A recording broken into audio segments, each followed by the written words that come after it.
1105. Page 1106. What? You don't have it? Secretariat. You have it? Okay. It's being distributed, please. We're now at page 1107. You have it now. 1108. 1109. 1110. 1111. Yes, Senator Dino Marai. Mr. President, my respected colleagues, in the names of signatories, one name was omitted. Senator Sumono.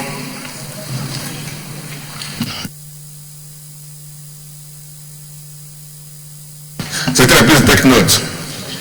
1112, 1113, 1114, 1115, 1116,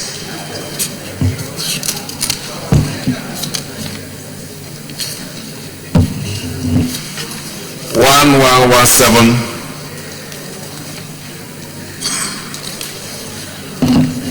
1118, 1119. Senator Adamad Ibrahim.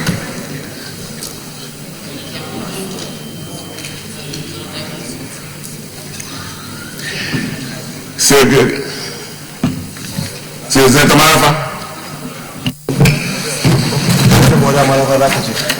Point of order. Thank you very much, Mr. President. My distinguished colleagues, Senator Kabir Garba Marafa, the only friend to the chair that invites the chair to the greatest and largest party in Africa. I rise to an addition of calling you to join our greatest party to move for the adoption of the votes and proceedings of Tuesday, 10th January 2017. I pray to Allah subhanahu wa ta'ala to give you the courage to accede to my call. I so submit, Mr. President. Senator Adamu, I voted you.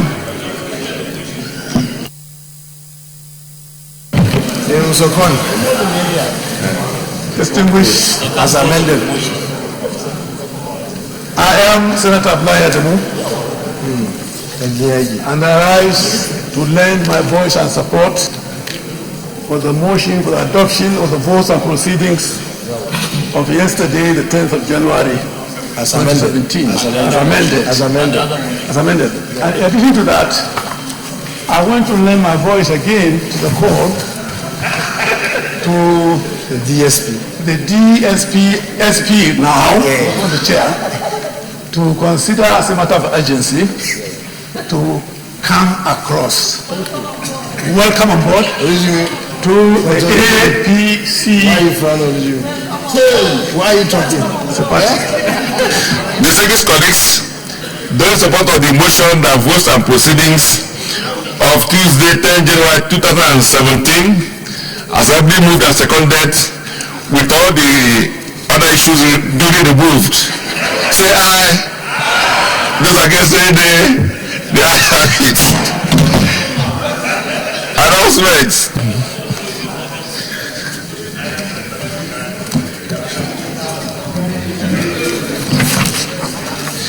Today is the birthday of Sabo Mohammed. On behalf of our colleagues, the senators, I'd like to wish him many more years. Happy birthday. And may God continue to bless you. Do you have petitions today? Yes, sir. Yes, Senator Ben Bruce. Mr. President, distinguished colleagues, my name is Ben Murray Bruce. I have a petition from the beneficiaries of the Nigerian Seafarers Development Program. They concluded the first phase of the program, but no funding for the balance. They are all stranded. I'd like to, with your permission, sir, to lay the petition. Thank you, sir. Go ahead.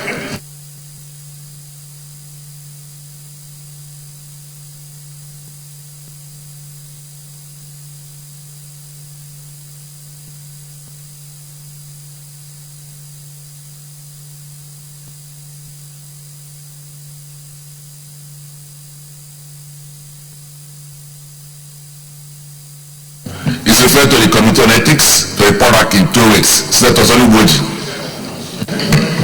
Mr. President, distinguished colleagues, Mr. President, I want to say that the motion raised by Marafa is not tenable in this House for now. Thank you. And I would like to... Is that part of your petition?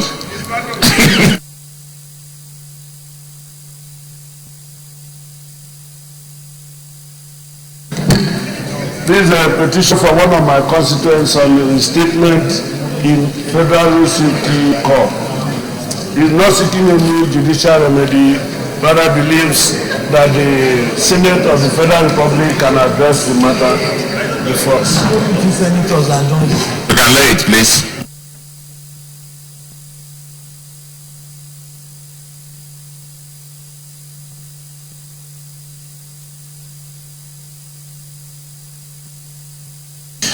It's also referred to the Committee on Ethics and Public Petitions to report back in 2 weeks. Senator Oboh. Distinguished President, distinguished colleagues, I'm Foster Oboh. I represent Bayelsa West. Distinguished President, I have a petition from one of my constituents, Petty Officer Olomu Solomon N, service number L7407. He served the Nigerian military in the Navy, but are denied pension. I therefore wish to present his petition for the consideration of the Senate. All right, thank you. Can lay it on the table.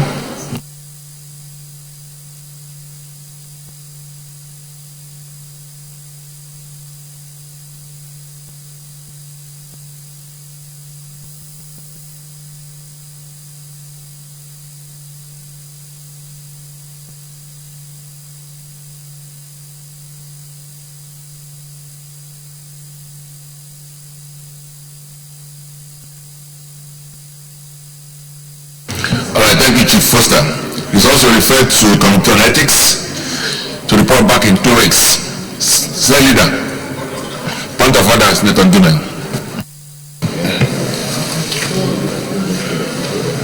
Thank you, Mr. President,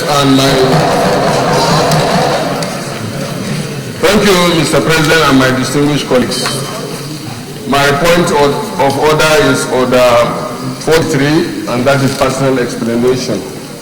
And it reads that by the indulgence of the Senate and the leave of the President of the Senate, a senator may make personal explanation, although there be no question before the Senate, but no controversial matter may be brought before, nor may debate arise upon explanation.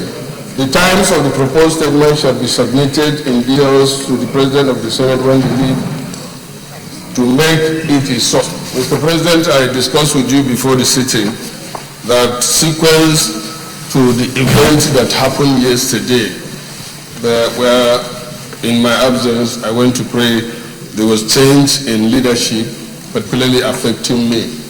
And I felt it is important for me to give him the chance to, as I said when I was nominated as the Senate leader, to thank my colleagues for the opportunity given to me to serve as the Senate leader. When I was nominated as the Senate leader, I said one thing that I want to repeat today, that as a senator, I'm not better than anybody here. And I also want to believe that all of us are equal in this Senate. I thank God for the way and the courage God gave me to carry on with my responsibility for the time, 1.5 years, that God said is my time as the Senate leader. So I want to thank you enormously, especially my colleagues, for the confidence you had in me. I thank God that throughout my service as the Senate leader, most of the time my colleagues casually will say, "Leader, we are proud of you." I was not found wanting for anything that I know. And because of the unity of this Senate that is more important than myself, 3 times I offered to resign if that will bring peace. But I believe God's time is the best. You are one of those that even warned me here to stop saying that I will resign. But yesterday I was not around. Change of leadership was announced. In fact, if the number of those that lost confidence in me is not up to this number, and I'm made to know, I will resign. Because I did not become a Senate leader in order to lose confidence of any of you. And that's why I'm concerned about the loss of confidence. Because as far as I know, I have not done anything. But then, just like that, the Senate caucus have the right to say, we have lost confidence in you. And I think that should be, now that I've said it, I think it's on record, that I did not do anything, not to the best of my knowledge. I did not do anything. But, as I said, since my colleagues consciously, 30-something of them signed 40, signed, what I can see 30-something here is 38. Okay, don't worry. So, if they sign that they have lost confidence, what Dino is trying to bring out now is not what, I'm not going there at all. Because by the time you are to be removed, at least you'll be confronted with their allegations or what you have done and be given chance to defend yourself. But as I said, since I have lost confidence, even if it is 10 of you members, then I have no moral ground to continue to lead this Senate, because that means there are some people that are not with me. Having said that, I want to say that this Senate is an institution that we must protect. How do you protect the institution? Is you obey the rules and the tradition. If today, just like that, without telling somebody, and he goes out, if it is noon day and it's okay, it may be, God forbid, Okoromadu tomorrow. Okay, so what I'm saying is, distinguished colleagues, anytime our colleagues err in one or the other, we should be given the chance to say, look, this is what you did, and therefore we have lost confidence in you. But I thank God since there is nothing, and I'm grateful for that. So I want to once again say thank you very much for the opportunity given to me to serve as the Senate leader. And I wish my brother, the new Senate leader, we have been struggling for this for a long time. I hope and I wish you the best of service to this important institution. Thank you very much. All right, thank you, very distinguished Senator Alim Dumian, former Senate leader. Because this is coming under Order 43, so it's all open to debate. But let me, on behalf of the rest of our colleagues, thank you for your service to this Senate and indeed to the National Assembly, because you were a member of the House of Reps leadership at some point. You came to the Senate and also held very important committee assignments, and then rose to become the Senate leader. So those are services we cannot wish away. So I'd like to congratulate you for the manner you've accepted the position of things, and I would like to assure you that we will continue to work harmoniously in the best interest of our country, and do hope that you continue also to render your services not only to this Senate but also to our people. We are conscious of the efforts you've made regarding matters concerning the Northeast and the role that you played in ensuring that the humanitarian crisis there have been addressed not only in this Senate but by the federal government. So you continue to serve at different capacities, and we all continue to work together with you. And I also believe too that you're going to give maximum support to the new Senate leader. And especially at this moment he's starting. He's sitting right in your front, so I'm sure you'll be whispering to him when mistakes are to be made, and ensure that mistakes are not made. And I'm sure you will also be seeking some advice from you from time to time.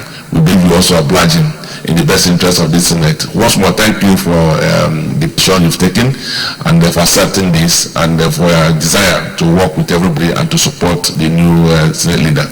So thank you. Yes, Senator James Manager.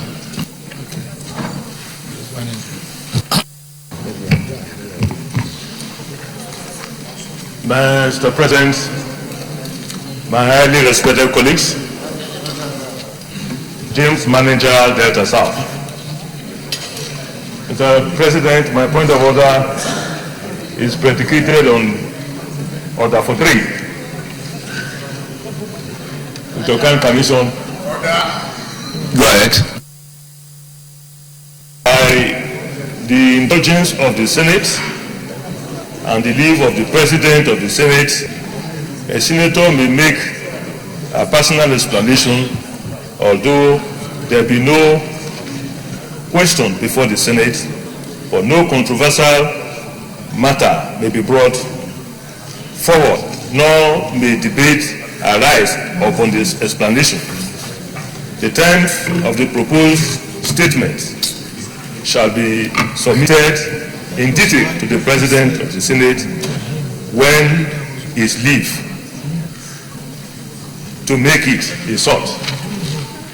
Mr. President, I consulted with you, and of course there's a letter before you.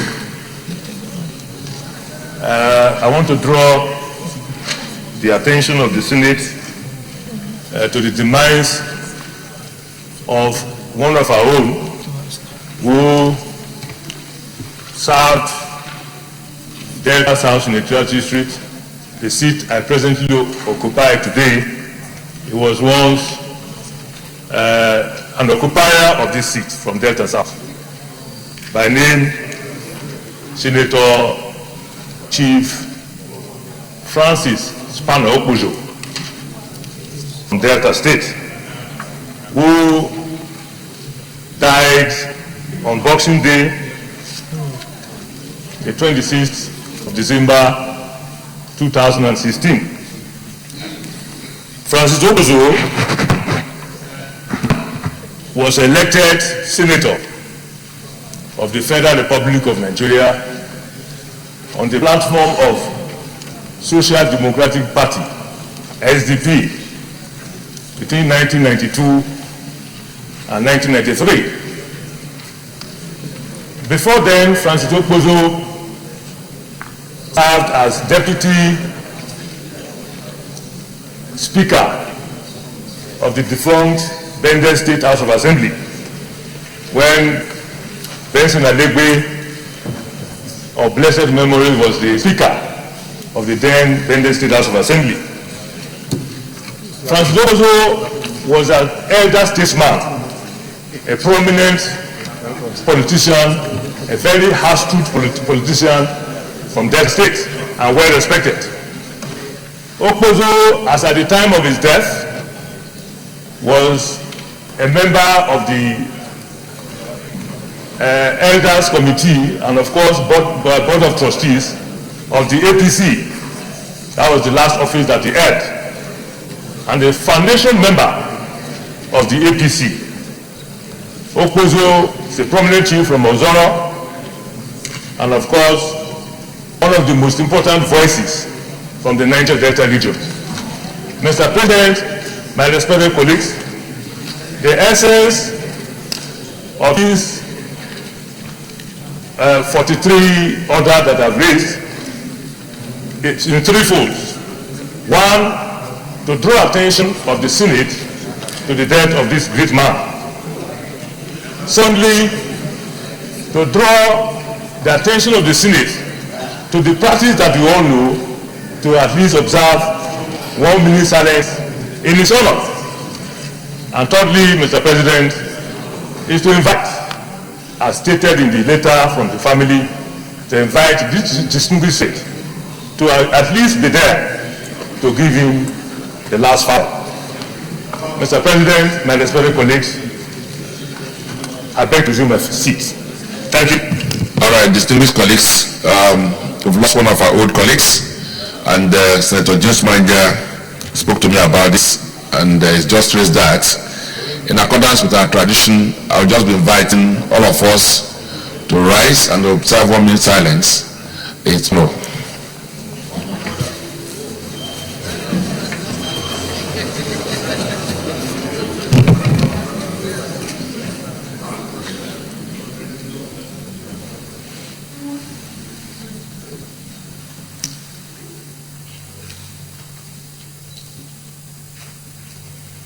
May the soul of Senator Francis Oboh, late, rest in perfect peace. So just convey our condolences to the family, who are also arranged to send the delegation during his burial. Senate Leader. Point of order, yes, Senator Marafa.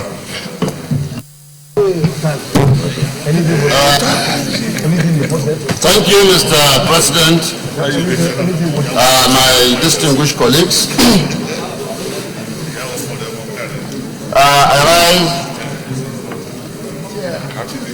to borrow the words of my younger brother Adino. I draw inspiration from Order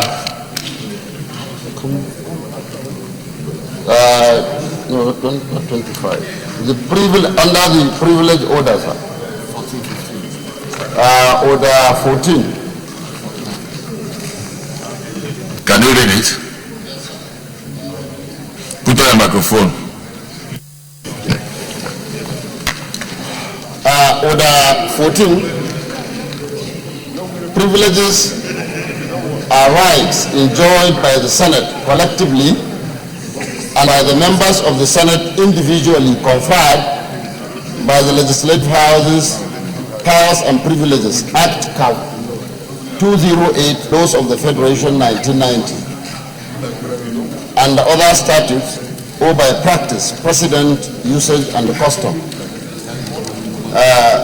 15, any senator may rise at any time to speak on a matter of privilege suddenly arising, and he shall be prepared to move without notice a motion declaring that a contempt or breach of privilege has been committed, or referring to the matter to the Committee on Ethics and Privileges. But if the matter is raised in Committee of the Whole Senate, the chairman shall have the chair to report, leave the chair to report progress. Mr. President, the matter is just, in my opinion, is sudden. My distinguished colleague, Senator Ali Indume, raised under personal explanations. And in his submission, he alluded to something that is very, very dear and very important to me. He talked about it is Ali Indume today, and it could be somebody else tomorrow. And that is very true. I think we have a duty, or I have a duty, to also educate Nigerians on what actually happens. I am one of the proponents of following due diligence and the rule of law. And I feel I have a duty to also say on behalf of this Senate that what we did yesterday was in accordance with our rules. And there was no breach of either the Constitution or the rules of this chamber. I stood on this floor several times to speak about the importance of following our rules. A lot of people could have or could read different meanings to different things. But I want to put it on record that what we did was in accordance with the provisions of this order. Mr. President, I want to draw the attention of the... Sorry, Senator Marafa. I think we've rested this matter. And we're last in a vision. I just expect to do something more serious than discussing our internal affairs. So we've noted your point. Thank you so much.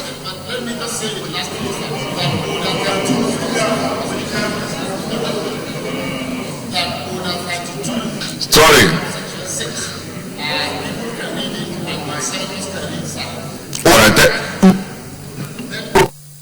For what we did yesterday, and it is duly followed.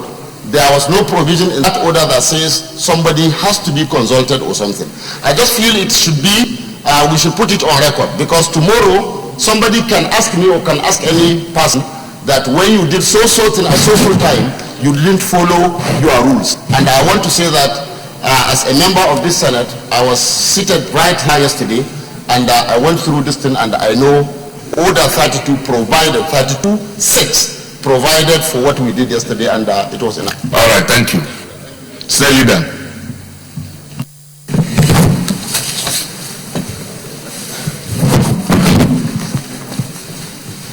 The first order of the day is the presentation and consideration of the report of the Committee on Public Accounts.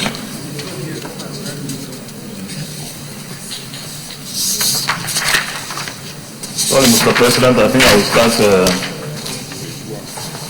with page 1.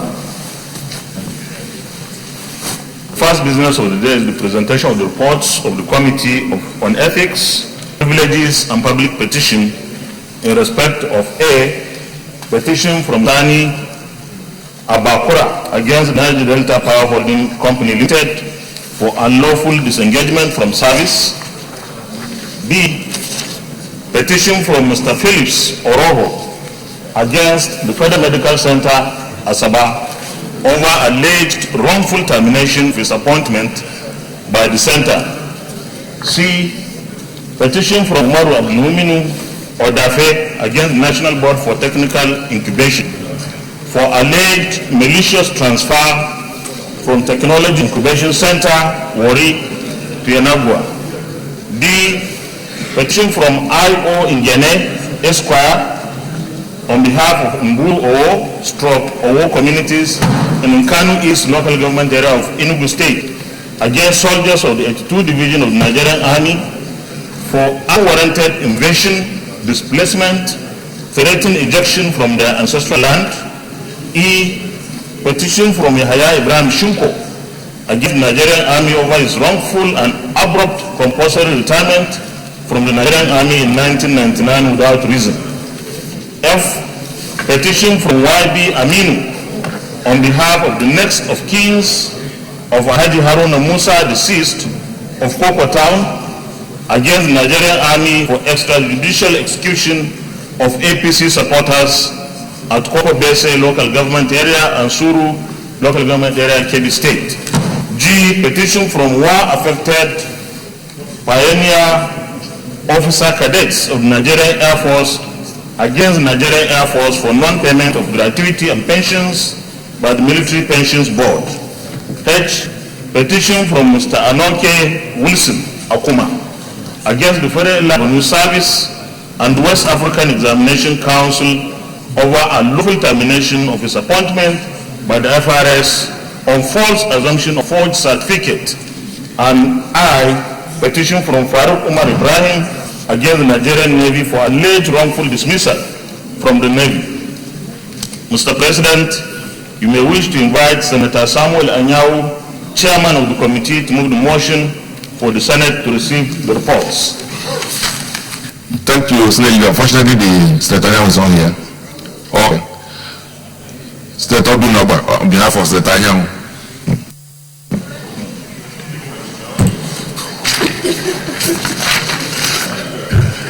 Thank you, Mr. President, distinguished colleagues, Obinoma, representing Oboh Central Senatorial District.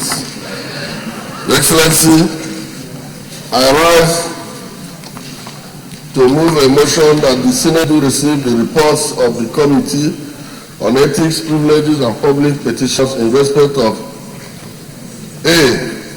Petition from Sani Abukara against the Niger Delta Power Holding Company Limited for awful disengagement from service. B. Petition from Mr. Philip Oroga against the Federal Medical Center, Saba, over alleged wrongful termination of his appointment by the center. C. Petition from Umaru Nami Udefa against the National Board for Technology Incubation for alleged malicious transfer. Technology Incubation Center, Warri, Oyenagua. D. Petition from I.O. Ngede Esquire on behalf of Mbolo Oboh community in Kano East local government area of Enugu State against soldiers of the 82 Division of the Nigerian Army for unwarranted invasion, displacement, threatened injection from their ancestral land. E. Petition from Yahya Ibrahim Shanko against the Nigerian Army over his wrongful and corporate compulsory retirement from the Nigerian Army in 1999 without reason.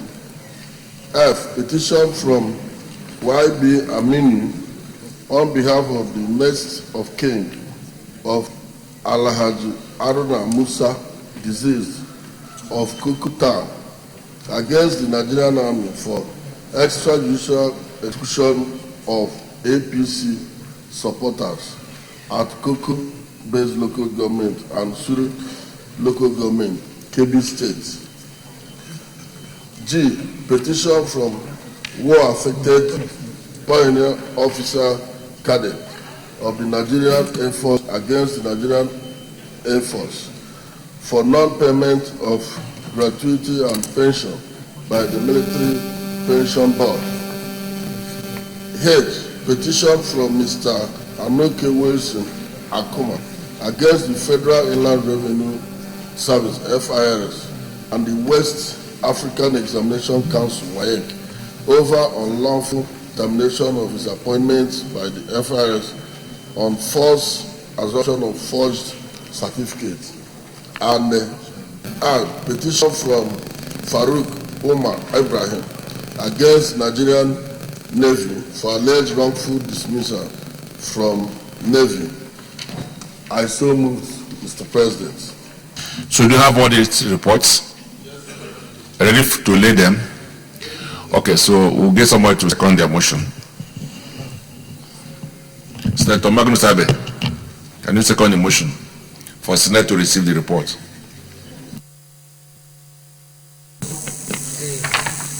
Mr. President, my distinguished and esteemed colleagues, before I second this motion, let me say a Happy New Year to everybody. And this is the very first time I'm getting up to say anything in the Senate in the 8th Senate, after almost 2 years. But it is my pleasure to second the motion, and I so second. Thank you. Thank you. Most welcome back. Distinguished colleagues, those in support of the motion that Senate do not receive the reports as enumerated by the Senate leader and Senator Obi Nogba, say aye. Those against say nay. The ayes have it. We will proceed to lay the reports simultaneously.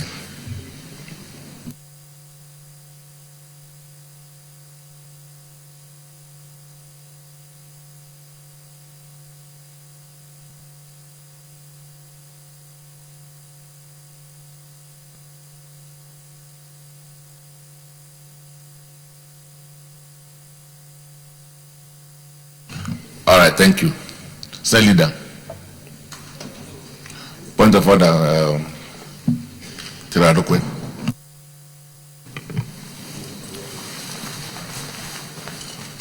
Mr. President, distinguished colleagues, my name is Suleiman Adokwe. This may be belated, but I thank you for the opportunity to raise the order. I come on order 43. If you permit, I'll read. Go ahead. Put back your microphone. By the indulgence of the Senate and the leave of the President of the Senate, a senator may make a personal explanation, although there have been no question before the Senate. But no controversial matter will be brought forward, nor may debates arise upon the explanation. The terms of the proposed statement shall be submitted in detail to the President of the Senate when his leave to make it is so sought. I had approached you earlier on, Mr. President. I stand to bring to the notice of this Senate, and I'm sure we have already taken note of it, about the demise of the former governor of Niger State. I rise more specifically because his wife, our former colleague, Senator Zainab Kure, represented Niger South in the 6th and 7th Senates, and in deep sympathy and solidarity with her, I thought this Senate should accord a 1-minute silence in respect of the late governor, who is a very apt leader of the PDP in the North Central Zone, and I've had shared many serious moments with him, and I know how committed he is to the growth and development of this country. I therefore plead that this Senate kindly rise in 1-minute silence in respect of the late governor. I believe the leadership has already sent a delegation there, but we could rise for 1 moment. Thank you, sir. All right, thank you, Senator Adoke, for bringing this up. Well, let me also assure colleagues that we're in touch with his wife, Senator Kure, and they will send a strong delegation led by the deputy leader to represent the Senate at the burial, which will take place at 12 noon today. And it's only befitting that we should also honor him with a minute silence. The late Governor Kure was a very quintessential politician, one of our leaders, a very consistent politician, very successful public servant. He served this country at various capacities, so we are going to miss him. But importantly, we send our condolences to his wife, who was with us here, and we believe that the Almighty God will condole the family more than we can ever do. So on this note, I invite the rest of our colleagues for us to stand up and observe 1 minute silence in his honor.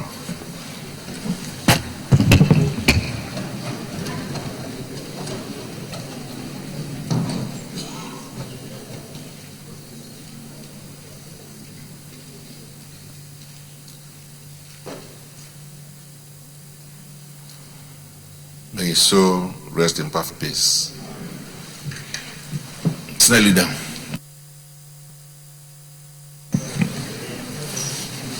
Mr. President, my respected colleagues, the first order of the day is the presentation and consideration of the report of the Committee on Public Accounts on the screening of the nomination of Mr. Antonin P. Aine for appointment as the Auditor General of the Federation.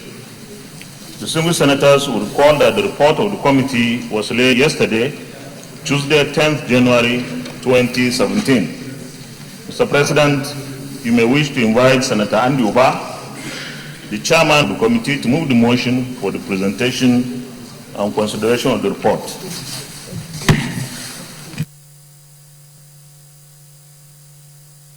Please quickly distribute the report. Senator Andy Oboh. Mr. President, most distinguished colleagues, my name is Senator Andy Oboh, representing Anambra South Senatorial Zone. Mr. President, I rise to move that the Senate do consider the report of the Committee on Public Accounts on the screening of the nomination of Mr. Anthony B. Ayeni for the appointment as the Auditor General of the Federation. I so move. Senator Solomon, I second the motion. Thank you, Mr. President, distinguished colleague, Adeola Solomon Olamileko, representing Lagos West Senatorial District. I rise to second the motion as moved by the Chairman, Senate Committee on Public Account, that we do consider the report on the screening of Mr. Ayen Anthony Nkwi as the Auditor General of the Federation. I so second. All right, thank you for rising to the occasion. Dear colleagues, those who support that this report be now considered, say aye. Those against say nay. The ayes have it. Senator Oboh, have the floor. Mr. President, most distinguished colleagues, in order to bore us, I will go straight to the methodology. Yeah, I'll go straight. In screening the nominee, the committee examined his educational qualification, career progression, experience, character, federal character principles, understanding of the functions of the Office of the Auditor General for the Federation, etc. Findings. In the course of the screening, the nominee, the committee noted the following. The nominee started his working career as Auditor 2 in the Office of the Auditor General for Cross River State in May 1988. He has served as the Cross River State Auditor General for local government from September 2001 to date. He has acquired relevant working experience, professional trainings, and qualifications in accounting and management. He has a clear idea on how to improve the performance of the Office of the Auditor General for the Federation. There were petitions against the nomination of Mr. Ayeni Anthony for appointment as Auditor General for the Federation. The thrust of the petitions are that there are senior directors in the Office of the Auditor General for the Federation that are qualified for appointment as the Auditor General. B. Mr. Ayeni Anthony is an Auditor General for local government with less scope than what he is going to meet. The appointment of Mr. Ayeni Anthony will lower the morale of existing staff. The committee, however, found out that none of the petitions queried the qualification and professional competence of Mr. Ayeni Anthony. Also, the nominee underwent due process of appointment and, in fact, competed with directors from the Office of the Auditor General of the Federation. And he came first from after all the examinations were done. In conclusion, the nominee performed credibly during the screening exercise. He responded well to questions, observations, and comments of members of the committee. Members were therefore convinced that he is a fit and proper person to serve as Auditor General of the Federation. Recommendation. The committee, having been satisfied with the qualification, competence, experience, suitability, and character of the nominee, hereby recommends Mr. Ayeni Anthony to the Senate for confirmation as Auditor General of the Federation. Thank you, Mr. President.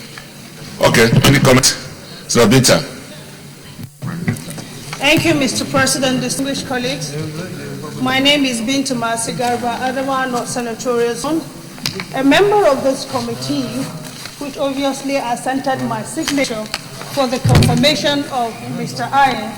But after due deliberation about a week ago, a petition was drawn to my attention, of which obviously I discussed with the chair, but I expected for me to bring it to the notice of this chamber, and for us now to critique and give either a passage or to resent on the passage or the confirmation of Mr. Aye. Mr. Aye basically is an Auditor General of a local government in Cross River State.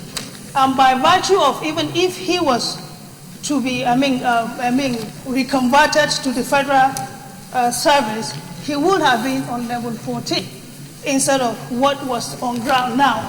And one of the areas of discourse, Sorry, was he Auditor General for local government or Auditor General in local government? Are two different things. For local government at state level. Okay, go ahead. Put on your microphone. If he was to be converted to the federal service, he would have been on level 14. And the area of contention is that Auditor General Office of the Federation ought to be on level 17. But that at its made, sir, what triggered my curiosity is that Mr. Aye is a cousin to the head of service, Mrs. Wifre. And again, if I can just digress a little from what I have heard, sir. That presently, the head of service of the Federation, Mrs. Wifre Ekenem, Oyo Ita, is a cousin to Mr. Anthony Ikpe Anyen, and the acting Chief Justice of the Federation, Justice Walter, are all from Rivers State, and they are all head of their respective service. Therefore, appointing another person from the same Cross River State as the head of the audit service will negate the spirit of federal character. So I think we need to probably look into this issue of the Office of the Auditor General for us to look, because those are the two critical areas that I'm craving the indulgence of this, Senate to look and to critique into it. Thank you very much. Well, I would have just ruled on this quickly, but let me just allow some people to contribute. Mr. Minority Leader.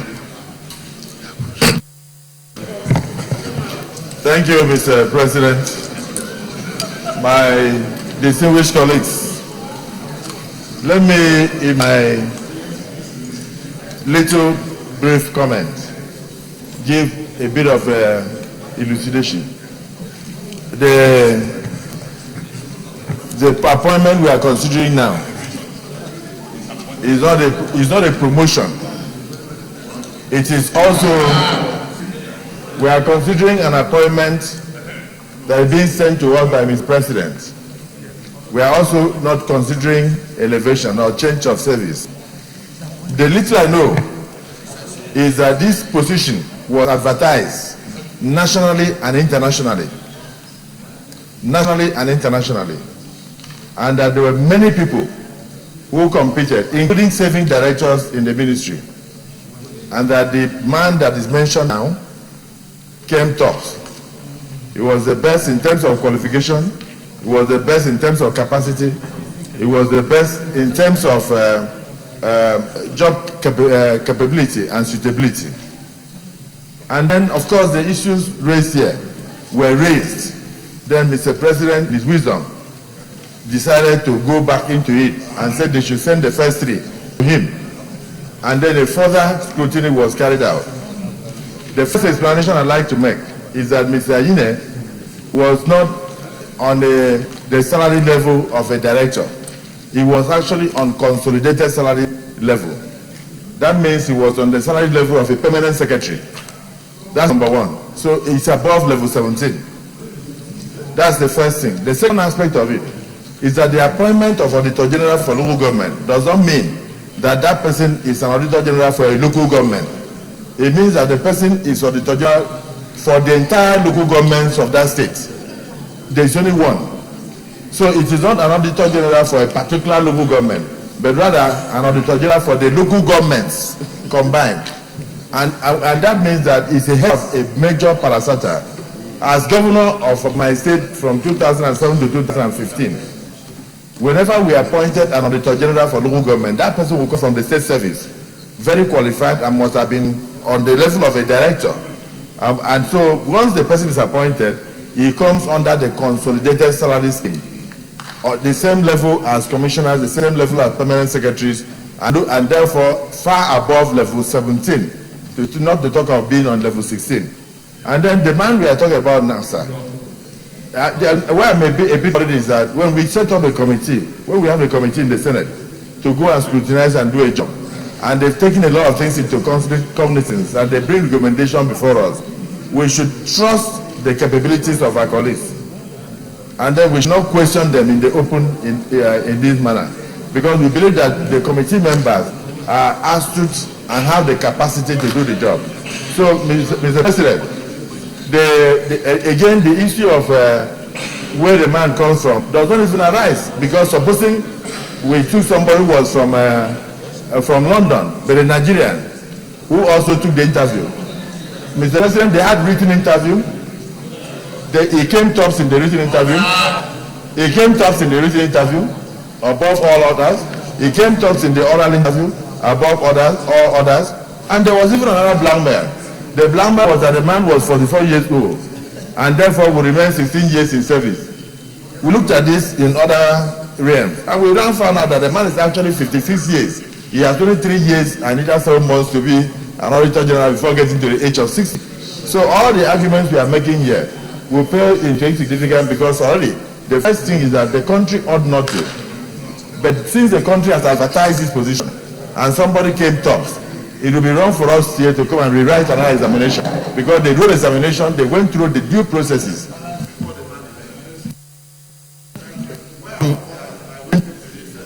Long explanation is that I was not a member of the Senate when there was a miscarriage of justice connected with my state in respect of a situation like this. We had a lady called Mfonakwan. When it was advertised for the position of executive chairman of Federal Inland Revenue Service, she was working with Pidmawik London. She saw the advert in London Post and took the examination, went through due process in its entirety, and arrived in Nigeria and stayed 7 months in Hilton for her to be confirmed by the Senate. Then one day, I don't know what argument it was brought from, they threw her out, and then she went into the unemployment market, and that was the Nigerian that we destroyed. I would not like to see another Nigerian destroyed here. So, Mr. President, I urge my colleagues to drop their opposition and accept the report as it is now, and then give this man clearance. State Leader. Sorry, point of order, Senator Kibo. Constitutional point of order, Section 86 of the Constitution. Section 86. And also our rules, Section 127. Our rule 127. Let me go start with the first one. Appointment of Auditor General. The Auditor General for the Federation shall be appointed by the President on the recommendation of the Federal Civil Service Commission, subject to confirmation by the Senate. 2. The power to appoint persons to act in the office of the Auditor General shall be vested in the President. 3. Except with the sanction of resolution of the Senate, no person shall act in the office of the Auditor General of the Federation for a period exceeding 6 months.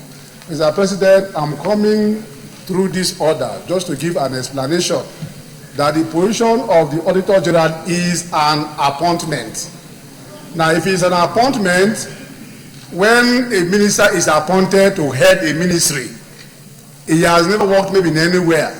He come out from the university with a degree in mathematics or something. Or without a degree. Or with a degree, let me say with a degree.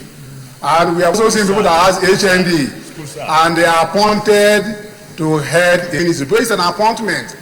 If it is a promotion, it's a different. Now, what to look in this one is this. Because it's a specialized area, is the man qualified for the job? Has he done similar jobs before? Has he gotten the capacity to do the job? If these questions are yes, then it is the president's appointment, and it goes through. Then we should honor the committee's recommendation. Two. Second point, sir. Our order 127. In considering the confirmation of a nominee, the committee shall not call as witness any person other than the nominee. However, resort may be had to memorandum submitted to the committee, if any. Such memorandum shall contain the names of the writer, verifiable address, a clear and dated signature, and shall be accompanied by an affidavit disposed to by the veracity of its content. Mr. President, this is a very important issue. Now, in my own humble opinion, I think that the issue of even highlighting in the report that there were petitions should not arise.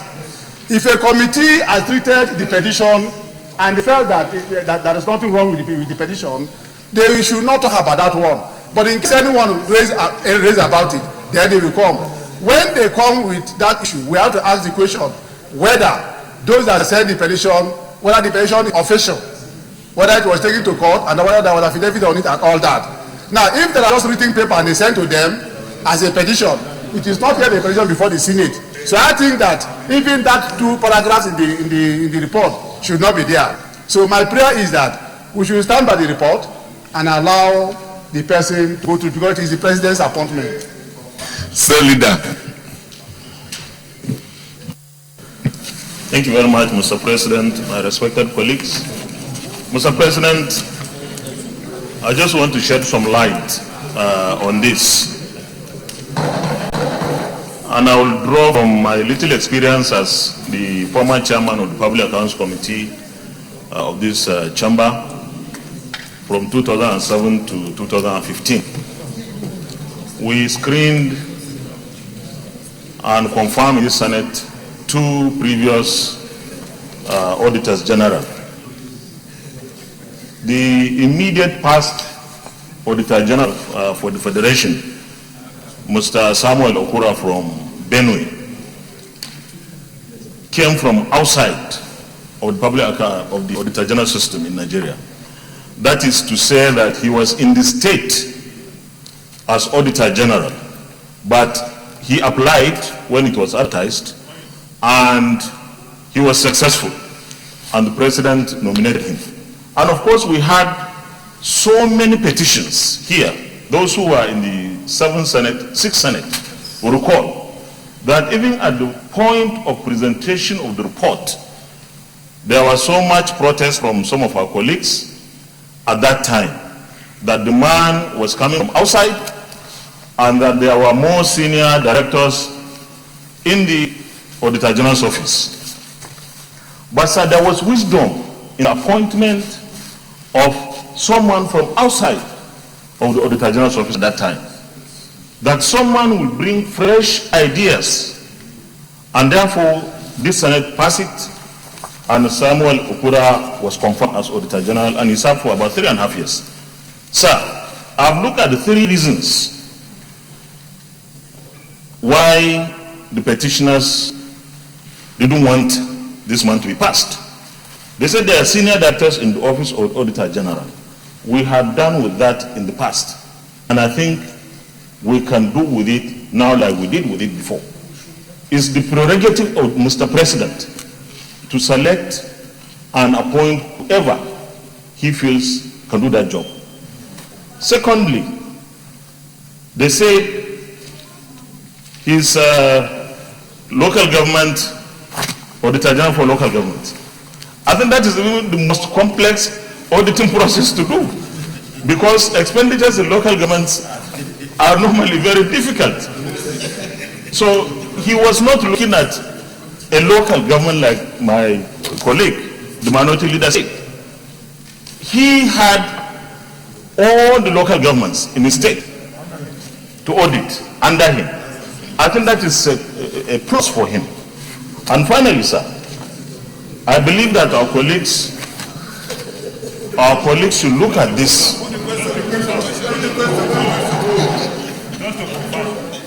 We should look at this. We should look at this request as a means of enhancing the office of the Auditor General, because this particular time is for the war against corruption, and we need someone who has met all the criteria. Thank you, sir. Is there any person who is against? Okay, senior leaders, can you move a motion or go to the committee of the room? Mr. President, distinguished colleagues, I move that the Senate resolves into the committee of the whole to consider this report. Thank you, sir.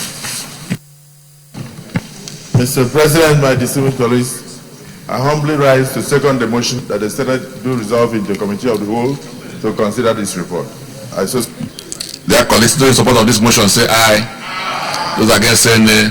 The ayes have it.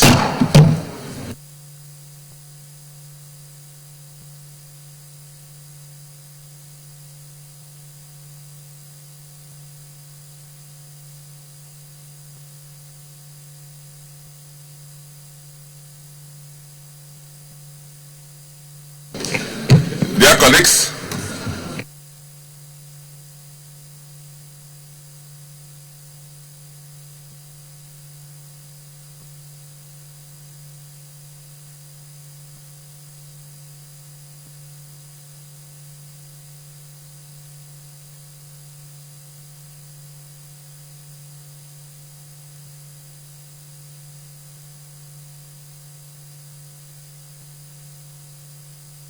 distinguished colleagues, will the Senate approve the nomination of Mr. Anthony Mbe Aine for appointment as the Auditor General of the Federation?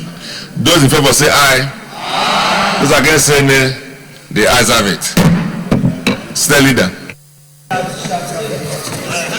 Mr. President, distinguished colleagues, I move that the Senate reverse to plenary and report progress.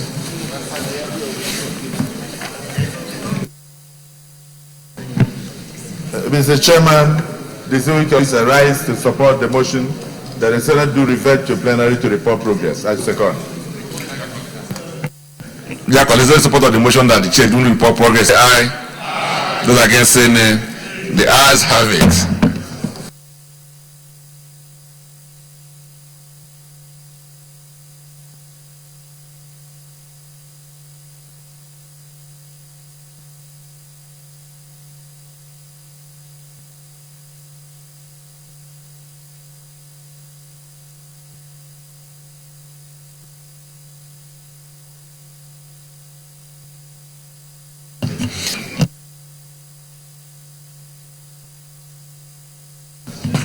Distinguished colleagues, the Senate in the Committee of the Whole considered the report of the Public Accounts Committee on the screening of Mr. President's nominee for appointment as Auditor General of the Federation and approved the nomination of Anthony Aine as Auditor General of the Federation. Is this a true reflection of what inspired the Committee of the Whole? Thank you. We'll now go for the confirmation. Will the Senate confirm the nomination of Mr. Anthony Aine for appointment as the Auditor General of the Federation? Those in favor say aye. Aye. Those against say nay. The ayes have it. The nomination of Mr. Anthony Aine is hereby confirmed as the Auditor General of the Federation. By dear colleagues, on your behalf, I'd like to congratulate him and thank the committee for concluding this work in earnest. And we believe that with entrance in the position is going to strengthen that position, especially now that the country is determined to fight corruption, to ensure that the correct things are done at different levels, that accounting books are kept properly, and our books are also well audited. I believe you also work with our Committee on Public Accounts to ensure accountability in the system, and then be able to create the impression that our country is a country of decent people. So once more, I'd like to congratulate him on this nomination and this appointment and wish him good luck going forward. Let me also say that my information is that the person now confirmed is from different senatorial districts with the head of service of the Federation. Sometimes people write petitions with the aim of just destroying others without actually giving the correct situation. So the information is misleading, and I believe that we should take note of this just for our records. Besides, the fact that even if they are related does not even disqualify the person, because they are different individuals and entitled to all the blessings that this country can afford to its citizens. So on this note, let me say that what we have done is in accordance with our Constitution and the rules of this Senate. Thank you, State Leader. Mr. President, respected colleagues, the second order of the day is a motion standing in the name of Senator Jibrin Barau and 4 others on the ban on the importation of vehicles through the land borders in the country. Mr. President, you may wish to invite Senator Jibrin Barau to move the motion. Senator Jibrin Barau. Thank you, Mr. President. My distinguished colleagues, my name is Senator Barau Jibrin. I represent Kano North in this hallowed chamber. Mr. President, I stand to move the motion on the ban on the importation of vehicles through the land borders into this country. Mr. President, before I read the motion, I want to draw the attention of this Senate that there's an omission on the list of the co-sponsors. There is Senator Binta Garba. She's one of the co-sponsors of the motion, but she was omitted due to typographical error. On this note, I see the indulgence of the President of the Senate to read the motion as follows. That the Senate knows that the recently announced policy of the federal government to stop the importation of vehicles into the country through the nation's land borders as from 1st of January 2017. Further notes that it is reported that the ban will lead to the loss of about 500,000 jobs by the people engaged in the business of vehicles, importation and handling services in the border areas and around the country. Believes that the economy of border villages and towns that depends on the activities of vehicles importation shall be adversely affected to the detriment of all. Observe that since the announcement through the Nigerian Customs Service, Nigerians have spoken out, and they still do, that it is not economically expedient to ban the importation of vehicles through our land borders, given the ramification of such a policy on the economy.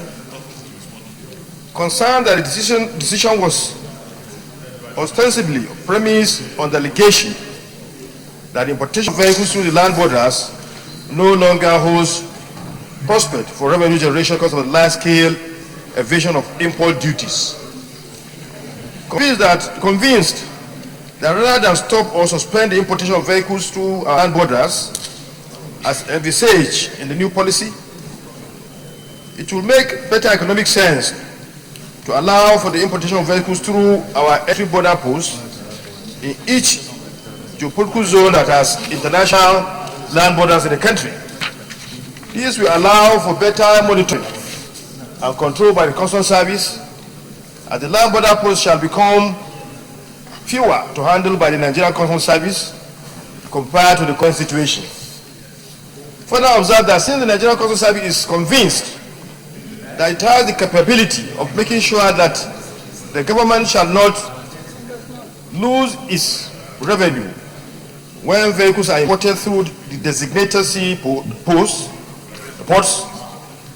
this Senate believes that there is no reason why the Nigerian Customs Service shall not employ the same capability to ensure that every revenue belonging to the government is received by it from the importers of cars through the aforesaid land borders. That this resolves call on the Customs Service to suspend further action on its policy of an outright ban on the importation of vehicles through our land borders from 1st January 2017. 2. Mandate the Senate Committees on Custom, mandate the Senate Committee on Custom to investigate the circumstances that led to the sudden decision of the federal government on the issue of the importation of vehicles through the land borders. And 3.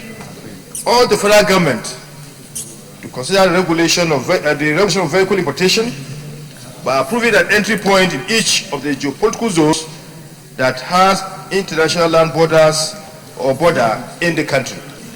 Mr. President, I so move. Well, this motion is very popular, so I just want to appeal those who are going to contribute to keep your contribution short so that others will be accommodated. We'll still have a few other motions and bills for second reading. So if you don't have a chance to speak on the particular motion, you have also a chance to speak the next one, or maybe at the second reading of any of the bills. But I just want to appeal that we'll keep our contributions short. Let me invite Senator Ali Wakil to second motion, then we'll continue. Your Excellencies and Mr. President, distinguished senators, my name is Senator Madam Wakili. I represent Bauchi's House. I am a co-sponsor of this very apt and ambitious motion, and I am in total support of all the contents initiated therein.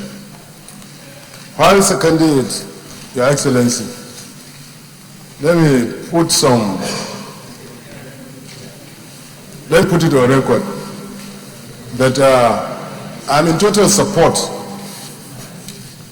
of whatever the federal government will do to ensure that the budget is implemented in terms of revenue. that I'm not contending the fact that the Federal Minister of Finance has statutory right of checking out fiscal policies. Neither am I contending that the Customs Service, through the Comptroller General of Customs, does not have the right to canalize traffic. But what I am saying is that we from the APC came on a popular ticket, on a popular trend, and anything that will alienate the membership and discourage the uncommon senators from the other side to come in, will resist it, sir. This policy has debased the popularity of the party within my constituents in particular, and some parts of the Nigerian state. As a former custom officer, sir, that was at the frontier of Seme and Tinkan Island, I know that it will be very difficult for us to enforce this ban. The Customs Service and its personnel will be overstretched. There will be hostilities from the border communities. There will be a rise in transnational crimes between us and our neighbors. If you check into the history, whenever we take this kind of decision, you discover that there are incursions of criminals from our neighboring states, our neighboring nations into Nigeria. It is there on record, sir, that during Obasanjo, he had to move to Seme. The Beninese president will have to come, and there was a bilateral agreement. Nigeria is the biggest brother in West Africa, sir. If we continue the ban, our relationship with those countries will be affected. They depend on us. They have a different fiscal policy. They don't collect revenue taxes. They collect only taxes. And that if we are to reform the Customs Service, we have spent billions, and yet we are dissatisfied that the borders should not operate. Then we need to take a look at the money that went into the reforms of the Customs Service, where issue of automation and other things that will have helped to make the maximum revenue will have been affected.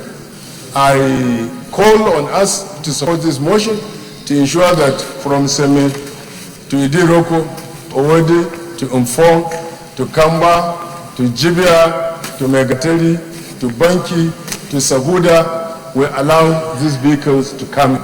But let us strengthen the Customs Service and give them the welfare they needed to do the job. It is in our own interest so that we will reduce casualties, sir. Thank you, sir.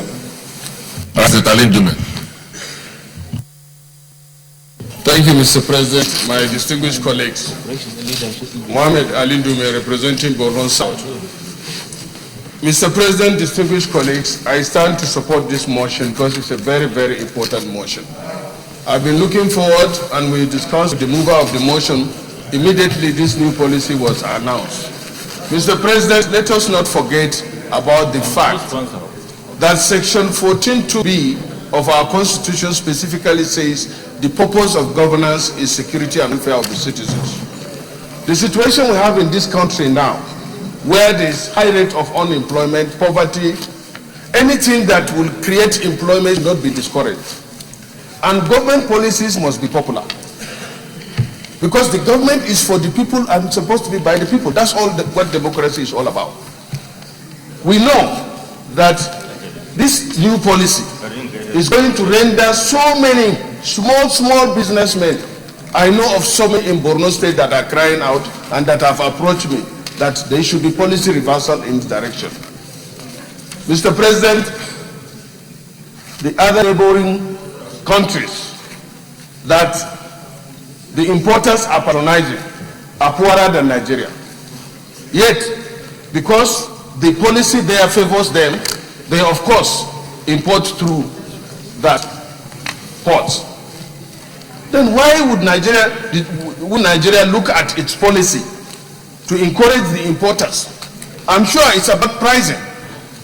Because if, for example, you can import through Lagos cheaper than Cotonou, of course they will not do that. So this policy that government just implements by sitting down in an office and taking decisions that are unpopular or that will affect the citizens does not go well for the government or the country in general. In fact, there are stakeholders in this business. So when you're trying to introduce new policy, you should engage the stakeholders and know what to do. Now, Lagos is over-congested. Other ports are not effectively utilized. No preparation was made adequately for this. And therefore, I call on this Senate through this motion, and when we get to the prayers, I think we should strengthen it so that we not just a passing motion here. It should be with a teeth to make sure that there is a time frame, there is implementation, and if, of course, this policy will be implemented, then there should be timeline so that people that will be affected will be prepared or find another or alternative thing to do. So I want to call on our colleagues. This policy, I'm sure this motion is popular to all of us.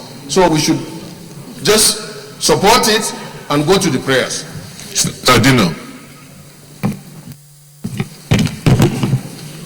Mr. President, my very respected colleagues, Dino Melai, Kogi West. I want to continue from where the former leader stopped. Mr. President, my colleagues, if you look at the content of the motion, there is a particular place here that reads, concerned that the decision was ostensibly premised on the allegation that the importation of vehicles through land borders no longer hold good prospects for revenue generation because of the large-scale evasion of import duties.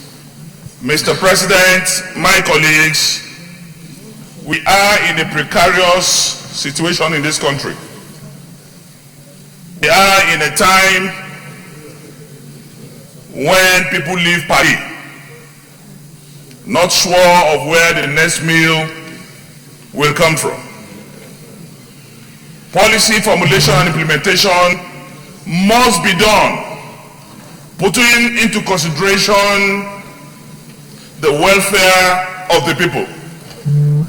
Chapter 2 of the Constitution is very clear that the fundamental objective principle of government shall be the welfare and the security of the people. So in enacting or propagating any policy, we must definitely look at the socio-economic impact, positive or negative concomitant effect on the people. Mr. President, my colleagues, I want to say that instead of taking this very draconian decision to stop importation of vehicles, it would have been more logical and responsible that the Nigerian Custom show some capacity in manning our borders to make sure that instead of using their limitation to cause unnecessary hardship on the masses, instead they should enhance capacity to man the borders properly so that there will be no loss of revenue through illegal movement of vehicles from neighboring countries into Nigeria without paying the necessary level or due. This policy announcement, to me, is an admittance of the fact that the Nigerian Custom have no capacity to man our borders effectively and stop illegal movement of vehicles into this country. So this Senate, as the House of the People, as the last bus stop of the Talakawas and the employees of Bembruce, we must, as a people, speak in the interest of the people by making sure that those who do not have the capacity and capability of the Andy Ubers of this world and the Ndumas of this world who still have the capacity to buy new vehicles should be supported by Mr. Well noted.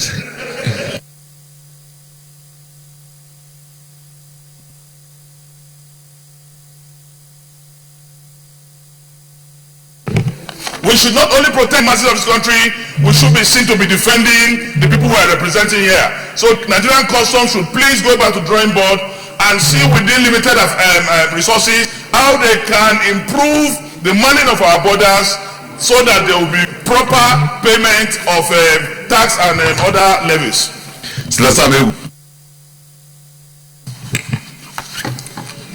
Thank you, Mr. President. I remain Senator Sam Oboh, representing Ebonyi North. Mr. President, I want to say that most of the points I had in mind has been discussed eloquently by my colleagues. But let me also add that just yesterday, a very unpopular policy was discussed here in the floor of the Senate about the closure of Nnamdi Azikiwe International Airport. Today again, this Senate is discussing another very unimportant and unpopular policy of this government. And one will start to ask, this is the government that is supposed to bring change and so-called to people. But all the policies they have brought out has rather brought hardship to the people, to the mass of this country. I would therefore want to ask, does it mean that the agencies of government are not aware that people are suffering? Are they not conversant with the situation on ground? They are not helping, Mr. President. And I want to submit that this Senate stands committed with the masses of this country and will always defend the interests of the masses. And we ask the government agencies to please put on their thinking cap and stop shunning out policies that are anti-people. Thank you, Mr. President. Senator Philip.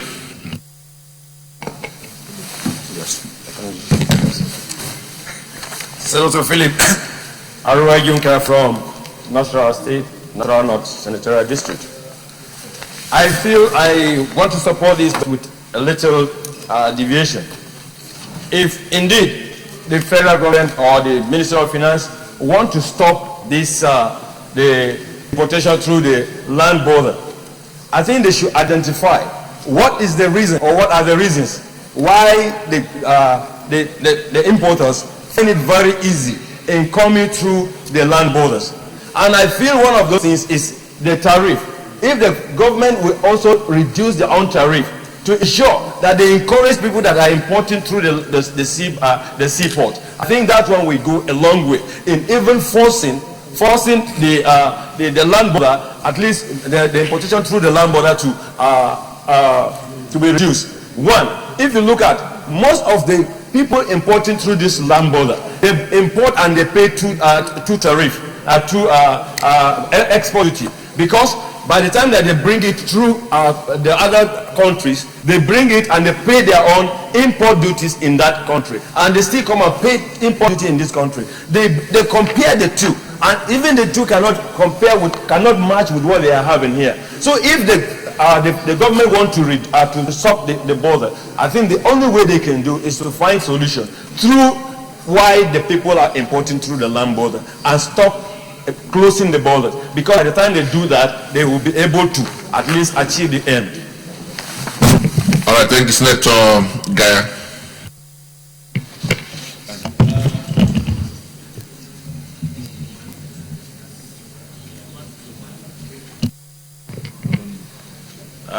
My distinguished colleagues, Mr. President of the Senate, my distinguished colleagues, I am Kabiru Ibrahim Gaya from Kano South, representing the good people of Kano South. Okay, Mr. President, thank you very much for giving me the opportunity to speak. I am a co-sponsor of this bill, of this motion with Senator Barau, Senator Shehu Sani, Aliyu Sabi Abdullahi, Binta Masi, and Senator Wakili. We thank you for giving us the opportunity to speak. Mr. President, this is a very important motion. The fact that Nigerians are crying and not happy with this policy. Mr. President, as legislators, we should speak the truth, even though the policy is by our government of today. But I believe the truth must be told. We should not, as a country, trying to find a way for employment for Nigerians, and at the end of the day, losing employment to the teeming Nigerians. By stopping the importation of these vehicles through land borders, it shows that the tax rate on the duties of vehicles is running between 0 to 75%, now 75% duty. While in Cotonou, they are only charging 3.65%. In Ghana, it's 5%. In Cameroon, it's 10%, and so on. Why should Nigeria move to 70% in blocking this? You see, there is always a saying and belief that even the Cameroon, the Benin Republic people are saying that Cameroon, or Benin, is part of Nigeria, which they call the largest port of Nigeria in Benin. Mr. President, if we are going for it to improve employment, we must be able to put the same figure of charges with Benin Republic, because there are no vehicles flowing. I can give you an example, Mr. President. The custom duties on these vehicles are about 600,000 in Cotonou. In Nigeria, it's 2.5 million naira. So if you put 2.5 million and then you pay duty, how much are you going to sell the vehicles? That's why I found these vehicles, the Kumbo vehicles, we are using for transportation, like a Go vehicle, which I bought some recently. Initially, I bought them at 300,000. Now I have to buy them at about 1 million to 1.1 million per same vehicle. So, Mr. President, I think we have to look really into this matter and stop. And for issue of revenue, we're not making any revenue gain. From the cost here, it shows we have lost over 200 billion from when this law started for this act. So, Mr. President, I want to say that we should revert to the same system, and that let government man those three-side borders and keep the same revenue or the same taxation with our neighboring countries, so that people can now utilize our own ports or even come through the borders. Mr. President, with this issue, I show our calculation that you have raised employment capability up to 500,000 people. But by so reducing that, it means we have lost opportunity for over 500,000 people. And in Kano, we have mainly our people are traders who people come to buy vehicles from Kano and distribute them to the neighboring states. Now in Kano State, almost 400 people have lost employment. This is going to increase insecurity in my state, and you know how volatile Kano is. So we have to look at these issues and request that we should revert into this former taxation, and the government should look at this policy. It's not welcome by Nigerians, and the government should revert to its position. So, Mr. President, I believe if the government can do that, things would have been much better. And the advice we are giving is our own government. Whatever the people want, and what's going in the interest of Nigerians, we should reduce the hardship. Secondly, if an importer borrows money from a bank and purchases a vehicle, he's going to pay 24% interest rate, at the same time come and pay 75% custom duty. That vehicles can never be so. That's why you find that most of the vehicles now are off-road. And most of Nigerians, they use these second-hand vehicles for the transportation. I believe some of our senators here are using also the Kumbo vehicles in some places. So, Mr. President, this is not a popular decision.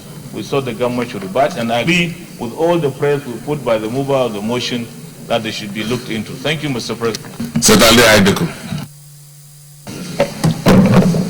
Thank you, Mr. President, my distinguished colleagues. My name is Senator Atai Aidoko Ali. I represent Kogi East. Mr. President, first of all, I want to commend the movers of this motion because, Mr. President, this is an issue that concerns quite a number of Nigerians. The people that deals with the importation of these cars, the car dealers, the transporters, and indeed all Nigerians that depends on Tokumbo cars to survive. Mr. President, since the announcement of this policy, cost of cars have gone up astronomically. People cannot afford to buy cars even in the middle of this recession. Life is supposed to even be better, made better by government. But this policy has made even lives worse. The Tokumbo cars that farmers use manage to bring farm products to the towns to sell their products at the end of harvest. This policy has affected people moving their products to the farms. Mr. President, the worst part of this policy is that the custom agents have gone back to car dealers in Kaduna, in Kano, in Abuja to seize cars that have already been imported even before the policy. They go raid the car dealers' shops and impound these vehicles in the name that they have imported these vehicles through the land border. Mr. President, this Senate needs to rise to the occasion. The prayers of the motion is very apt. We need to invite the leadership of the custom so that all the decisions they have taken, they have to reverse it because it has caused unmeasurable hardship to Nigerians. So without much ado, I support this motion and I urge the distinguished Senate to support this motion because this is touching the feelings, the core of the Nigerians as we speak. Thank you, Mr. President, for this opportunity. Senator Yusuf A. Yusuf.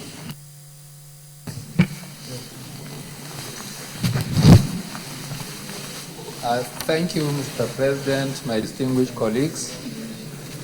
My support for this motion is just on a temporary scale. This is because I am aware we have land borders in the country, land ports in this country, or inland ports in this country, and we have to make use of these inland ports very, very effectively. The economics of it does not make a lot of sense to me, but politics and the social aspect of it make a lot of sense to me. Yes, it's a popular thing, but cost of keeping importation through the land borders is higher than using the ports. That is the economics of it, no doubt about it. But like I said, it's a temporary thing. For instance, the Calabar port. The Calabar port is not utilized effectively at all because it has to be dredged further. So if we are not using our ports, there is no way we can expand the utilization of other ports. So, and these are aspects that we can use to increase the utilization of our ports. That is why I said my support is temporary and is subject to making our inland ports very, very effective. You can develop them, trains can carry these vehicles to the land ports and to make it easy for people either from Maiduguri or from Taraba to come and take these vehicles rather than taking the vehicles right from Lagos to the hinterland. So that is why I said this is why my support is temporary. I wish we could add it in our prayers when we come to that about the promotion and utilization of inland ports in Nigeria. Thank you very much. Okay, Senator Theoji.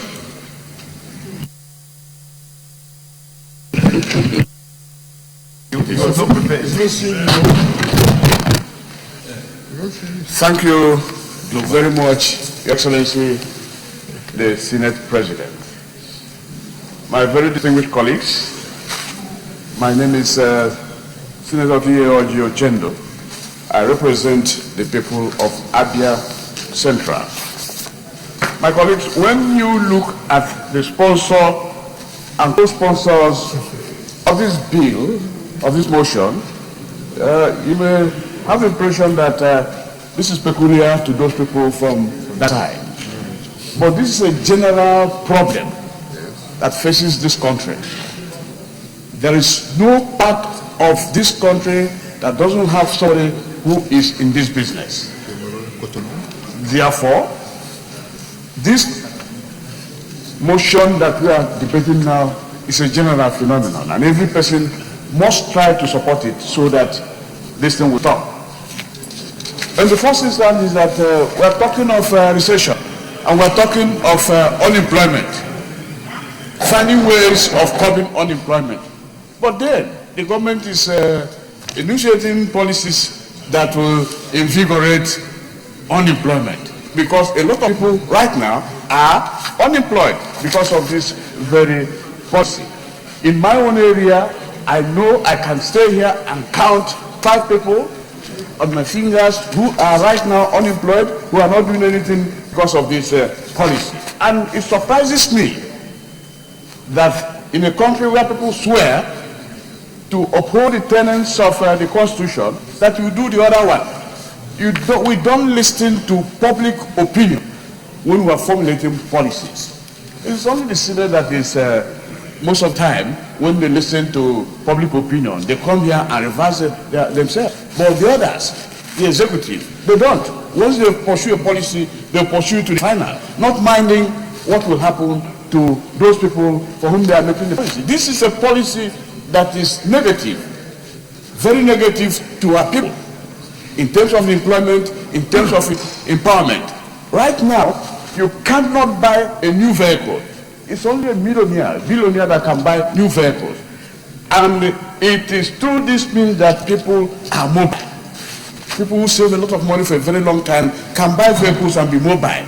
And when this policy is now held, it means that many people will continue trekking for a long time in their life. Therefore, I support this motion that the custom should find ways, other ways and means of making sure that the borders are manned, making sure that they collect their tolls instead of complete banning of vehicles from the borders. Therefore, this is a negative policy like the one we discussed yesterday, which my brother Sam Egu said, that of closing the airport here in Abuja.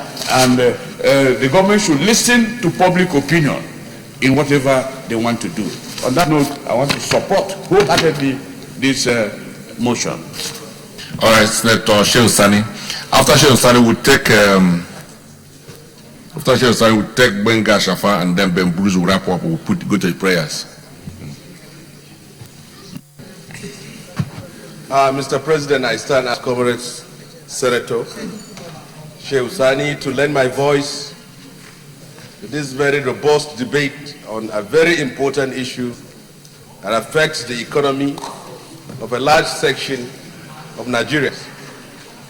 Mr. President, all has been said as far as the negative side of the ban on importation of vehicles through the land borders.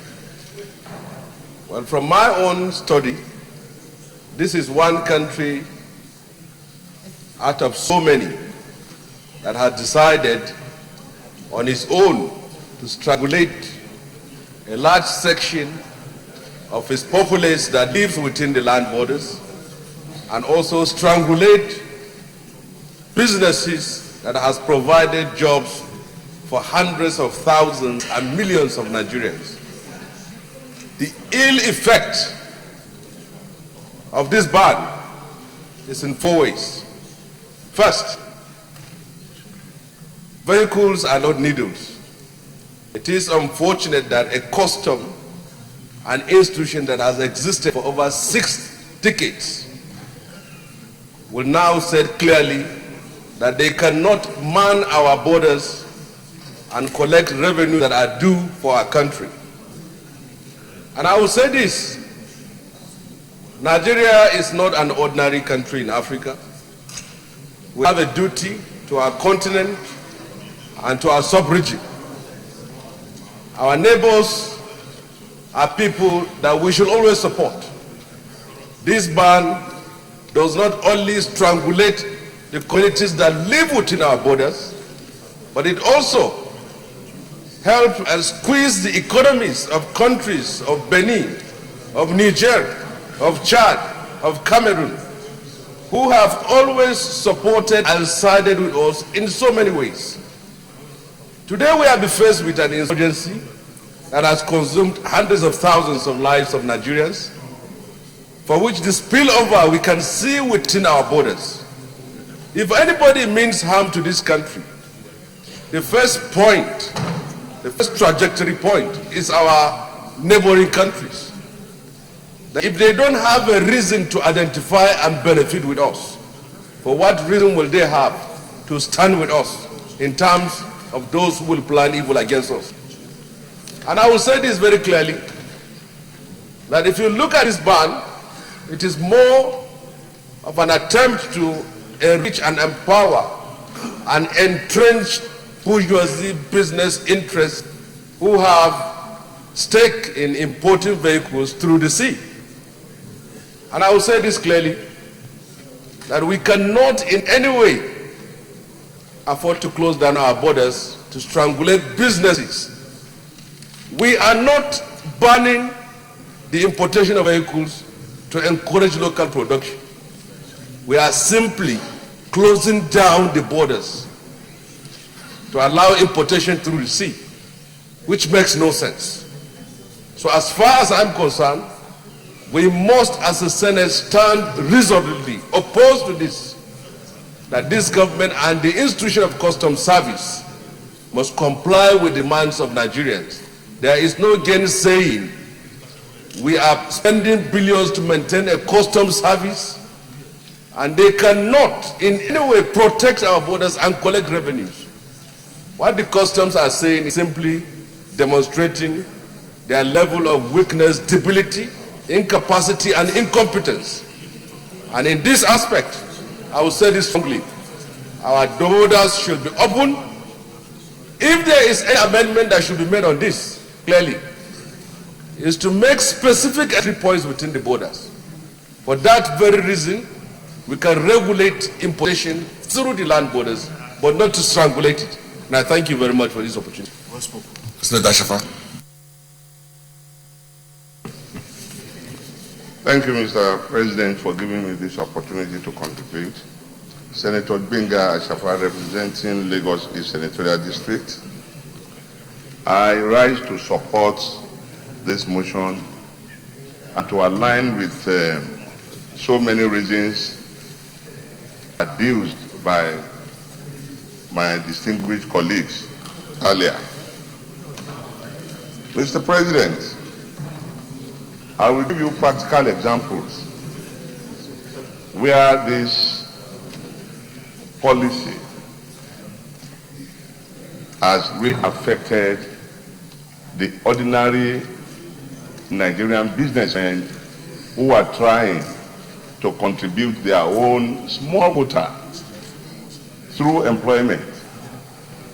If you go on Western Avenue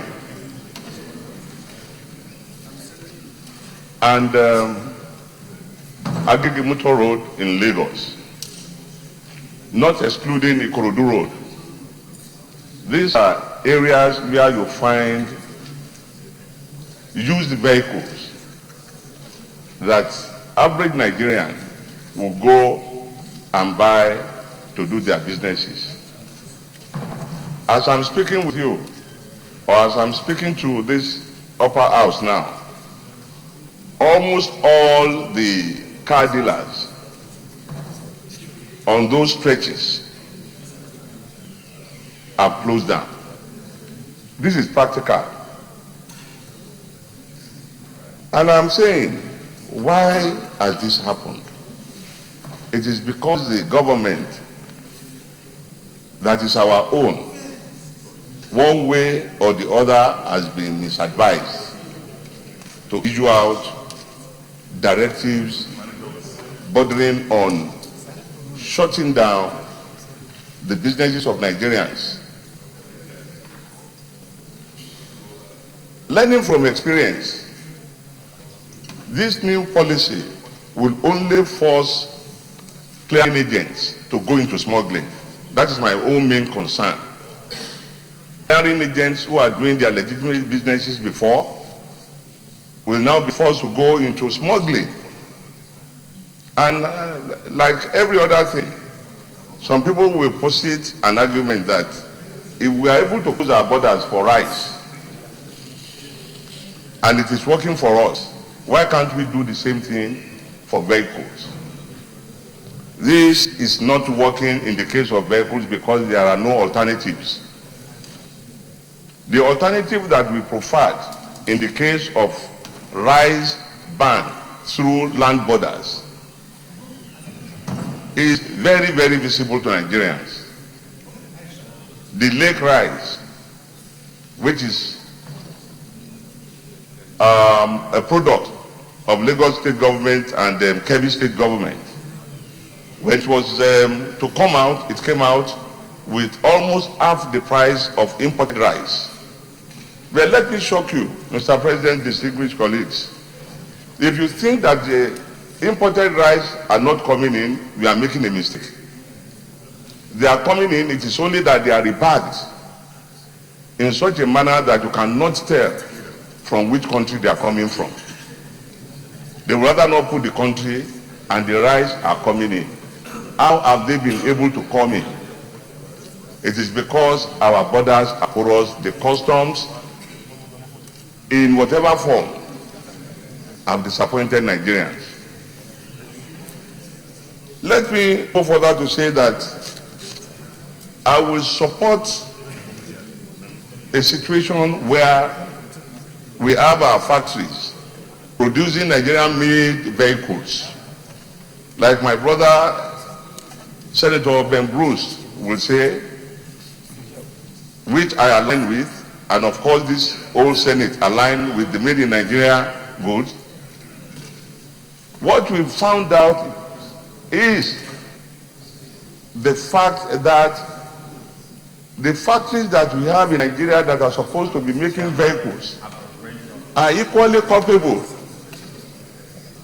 even to the extent that on this same floor, a major vehicle manufacturing company has been indicted and investigation is going on. I want to support this motion and all the prayers that have been said, and to implore the present government that issues bordering on an average Nigerian being able to live should be treated with all the responsibility attached to it. On this note, I want to thank you, Mr. President, for giving me this opportunity to contribute. Thank you. Senator Ben Bruce. Mr. President, distinguished colleagues, my name is Ben Bruce, representing Bayelsa East. In supporting the motion, I don't want to repeat what my wonderful colleagues have said. I just want to raise a couple of very, very important points, which is very important for us. One, Nigeria does not have an automobile policy, first. So in banning vehicles, you don't even have a policy to refer to. That is one. Two, people in government sometimes see businessmen as adversaries, not people they must promote. And I will tell you a short story to underscore what I've just said. When I became Director General of NTA in 1999, a lot of people forget that television in Nigeria was only 6 to 8 hours a day. From 1960 to 99, TV was only 6 to 8 hours a day. On my first day at work, I asked my colleagues, why is television 6 to 8 hours a day? They said it was impossible for NTA to transmit 24-hour television. I told them that was an impossibility. Within 7 days, I gave Nigeria 24-hour television by choice, because that was what I wanted. Now, what is happening here is a lack of imagination, creativity by those who serve government. These people who make these laws, who want to shut down airports, are not qualified for the job they are paid to do. It's as simple as that. I think we are beating around the bush. So I want to appeal to President Muhammadu Buhari directly. Mr. President, the people that have been appointed to do these jobs are not qualified. I want to ask you, Mr. President, to please relieve them or redeploy them to other parts of government so private sector people can be employed to do what they are supposed to do.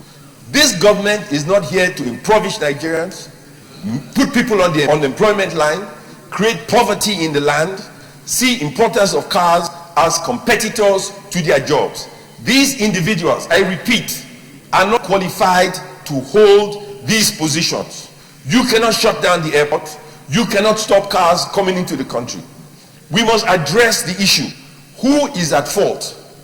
If they are not qualified for the jobs they've been entrusted to do, then they must be relieved of that responsibility. You cannot tell me that if you have a border post, you cannot man the border post. What is the budget of customs? What is the budget of the Ministry of Aviation? I'll tell you a simple story. Take Muritala Mohammed 1. Muritala Mohammed 1 is nothing but a mall. Ask those who run that mall, how many square meters of space do you have? What is the revenue you generate? Why are lifts, escalators not working, toilets not clean?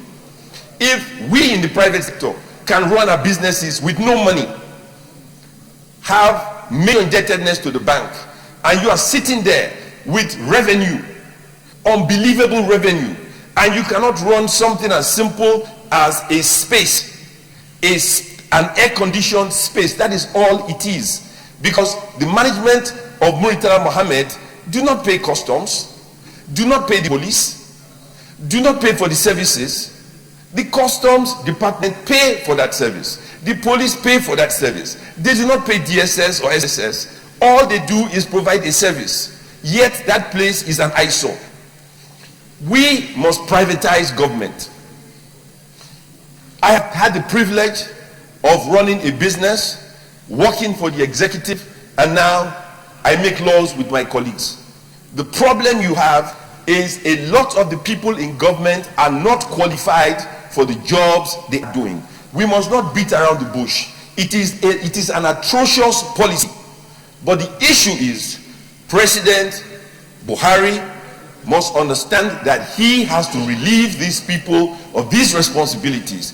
If he does not, Nigeria cannot make any progress. These people are not qualified in any disguise to run these agencies if they are going to come here and put millions and millions of people on the unemployment line.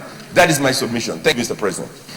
Thank you, distinguished colleagues. We spent over an hour debating this particular issue, and I think it deserves this number of minutes, the quantity of time we've dedicated towards this, because it concerns our people. As far as we are concerned, democracy is still the government of the people, by the people, and for the people. So the greatest business of government is the interest of the people.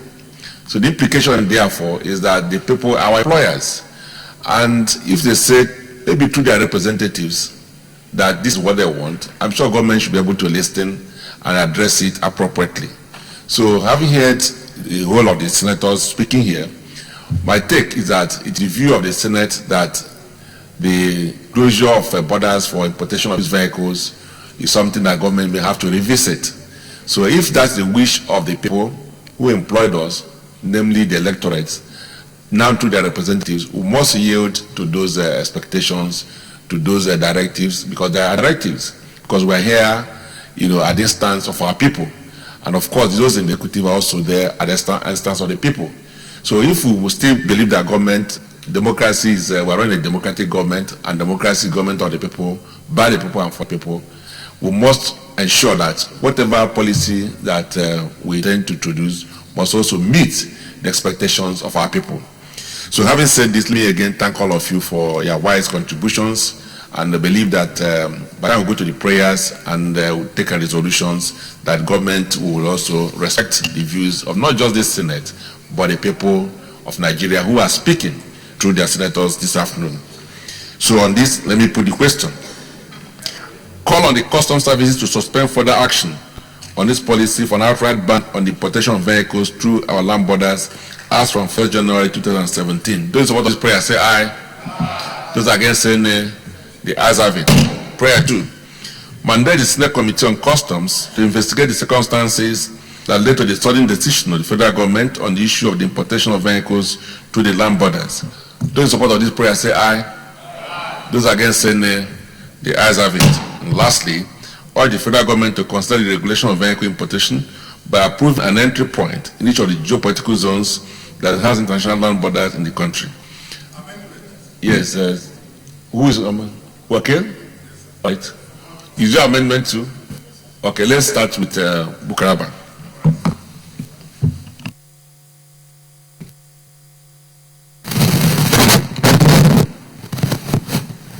So going straight to the point, I do not consider it necessary to have this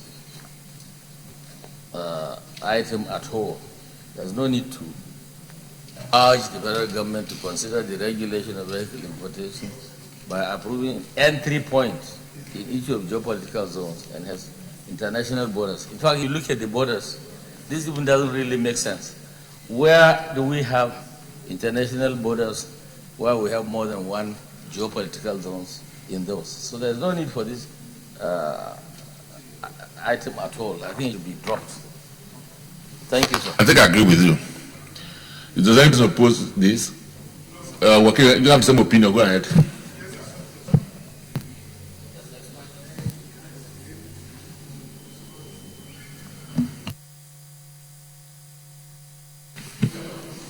Your Excellency, sir, my correction was in line with what distinguished Senator Bukar Abbas said. In fact, I had consultation with some of the movers of the motion that we just remove number 3 and we just adopt 1 and 2. And that is in line with what Senator Bukar Abbas suggested. Yes, sir. If we are suspending, it means all the borders, approved borders, will continue to be patronized. So that is why we are saying that let us remove number 3, in line with what Bukar Abbas said. So within that, I'll be drawn. The prayer, okay. All right, so thank you, distinguished colleagues. Any additional prayer? Share Mustafa. Thank you, Mr. President. One of the fundamental issues that was raised by Senator Gaya, and that's the issue of the land dry ports, which ought to have been covered under the motion itself. But my additional prayer is that we need to urge the federal government to investigate the reasons why importers shun our seaports by diverting goods to other neighboring countries rather than Nigerian ports, and take necessary steps, to amend the situation so that we get the goods into Nigeria. Because the whole issue is goods meant for Nigeria are not coming to Nigeria, they are coming through other seaports. So if we make our policies correct, all the goods will come to Nigeria and they will come through the land and also the seaports. That's my additional. Is it not covered under prayer 2?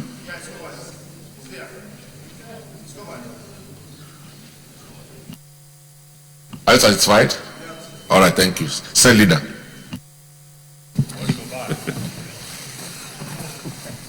Mr. President, distinguished and respected colleagues, the third order of the day is a motion standing in the name of Senator Mansurat Sumonu, and she's here, on the urgent need to resolve Ladoke Akintola University strike. Mr. President, if you wish to invite Senator Mansurat Sumonu to move the motion. Distinguished Mansurat.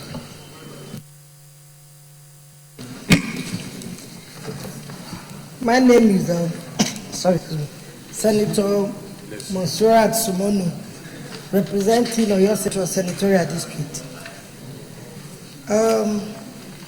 Mr. President, I need to correct some things and also to make, there's an omission here. My name is Mansurat, not Mansurat. So for Secretariat to note, M-O-N, not M-U-N.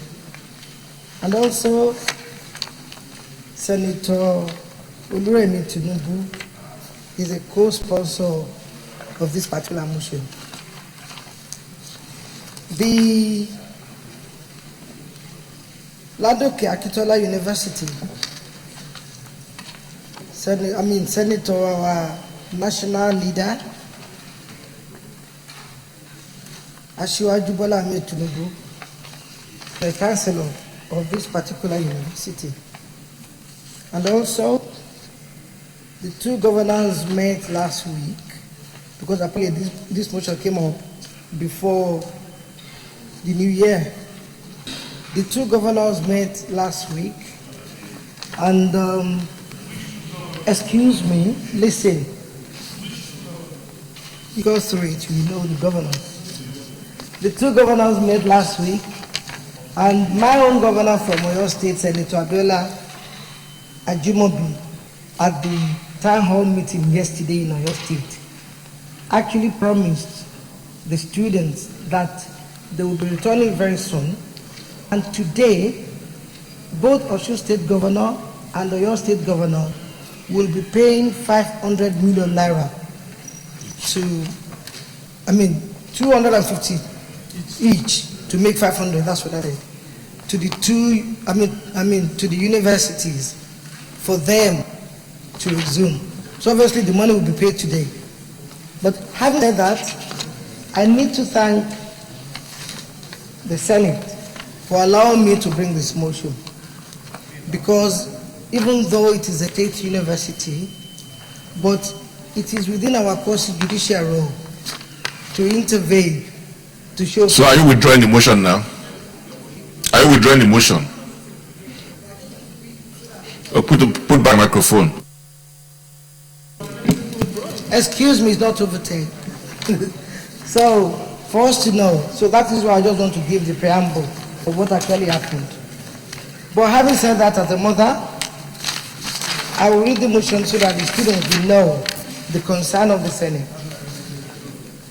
Note that workers of Ladoke Akintola University of Technology, which is called NAUTECH, have been on strike since 9th June 2016 over non-payment of salaries. The Senate believes that the Academic Staff Union of Universities, Non-Academic Staff Union, the Senior Staff Association of Nigerian Universities in the university declared strike to protest a persistent issue arising from lack of funds to run the institution and pay its workers. The Senate also aware that LAUTECH is jointly owned by Oyo and Osun, the two states that constituted old Oyo State before Osun was excised in 1991 to form a separate state. The Senate also recognizes that challenges in fulfilling the shared funding responsibility caused workers to shut down the institution just before the students were scheduled to begin their second semester examinations. The Senate further notes that the strike is causing untold hardship and delay to the education, livelihood, and future of the students of LAUTECH. The Senate also is aware of the need to build confidence in public institutions, particularly as regards education. The Senate further recognizes that the students have become innocent victims and collateral damage of the strike and the future are at stake. Accordingly resolves to implore Oyo and Osun State to expedite actions towards resolving the issues and keep the public apprised of steps being taken. Encourage staff of LAUTECH to return to work in the interest of the students, and also to urge the students to be patient and not lose hope in public institutions. We're only trying to collaborate what the governor did yesterday. So thank you very much. Well, from what you said, it appears that the matter is being resolved. So we don't need to go into any debate further. So we'll take it and withdraw the motion. Right? All right. You said?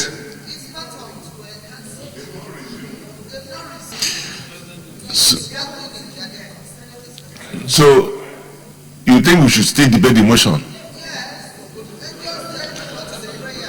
Okay, so let's go to the prayers then. Mrs. Tinubu, second the motion. Thank you, Mr. President. My name is Senator Oluremi Tinubu, representing Lagos Central Senatorial District. I rise to second the motion ably moved by my distinguished colleague from Oyo Central, Senator Monsurat Sumono, and concerning the urgent need to resolve the Ladoke Akintola University strike. Apparently, like Mr. President said, that the issue is currently looked into. We want to say that the Senate also is concerned, and then we want to commend her for bringing it up since we've just resumed. And also to commend both governors for coming up with resources so that the students can go back to their lectures. So thank you, Mr. President, for giving me the... All right, on behalf of the Senate, I'd like to thank Senator Musura Somonu and Senator Tinubu for drawing our attention to the fact that some of these our students are at home and need to go back to school. I would like to encourage both of you to continue to monitor the situation and encourage an early resolution of this matter. Having said this, we'll go straight to the prayers. Prayer 1. Implore Oyo and Osun states to expedite action towards resolving the issues and keep the public appraised of steps being taken. Those in support of this prayer say aye. Those against say nay. The ayes have it. Prayer 2. Encourage staff of LUTECH to return to work in the interest of the students. Those in support of this prayer say aye. Those against say nay. The ayes have it. And finally, urge the students to be patient and not lose hope in public institutions. Those in support of this prayer say aye. Those against say nay. The ayes have it. Let's put the prayer request. Let's resolve before we put it. Additional prayer. Additional prayer, Benga. Thank you, Mr. President. Senator Benga Shafa, Lagos Senatorial District. I want to add the fourth one, as implored the Nigerian police and other security agencies to secure the assets of the institution against any violent acts by the protesters. Are they protesting? Yes, sir.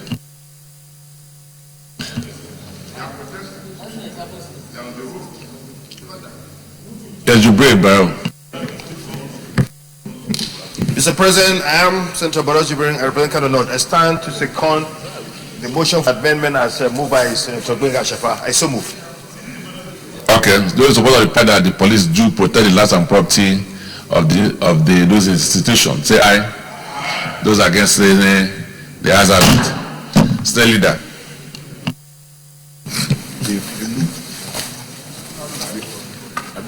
Mr. President,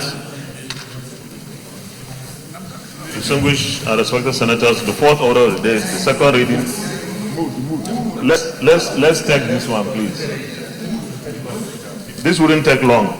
The fourth order of the day is the second reading of the National Health Insurance Act, Cap 2003, Repeal and Reenactment Bill 2017.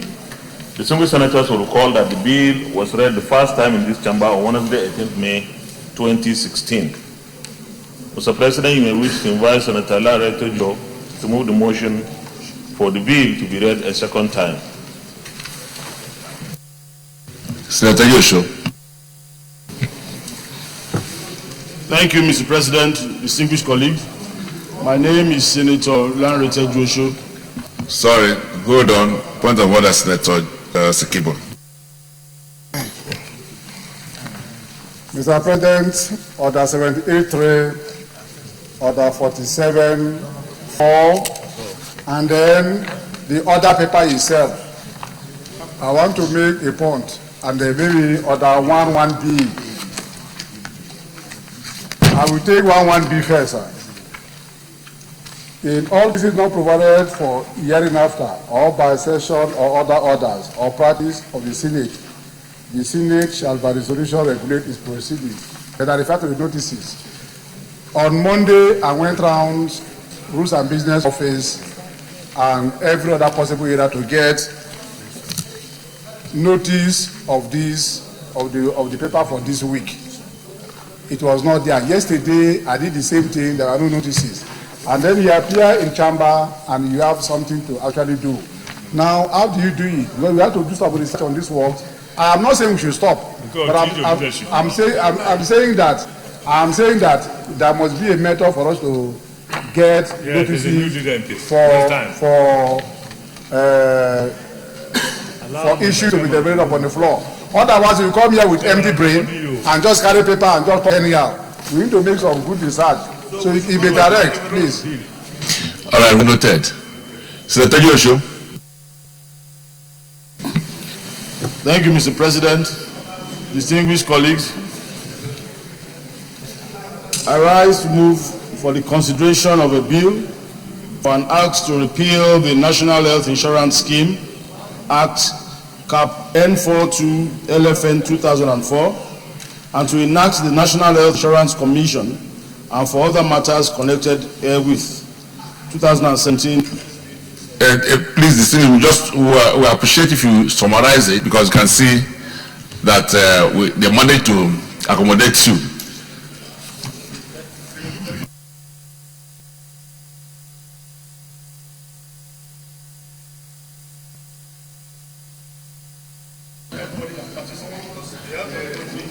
Okay, that's fine. So, Senate leader.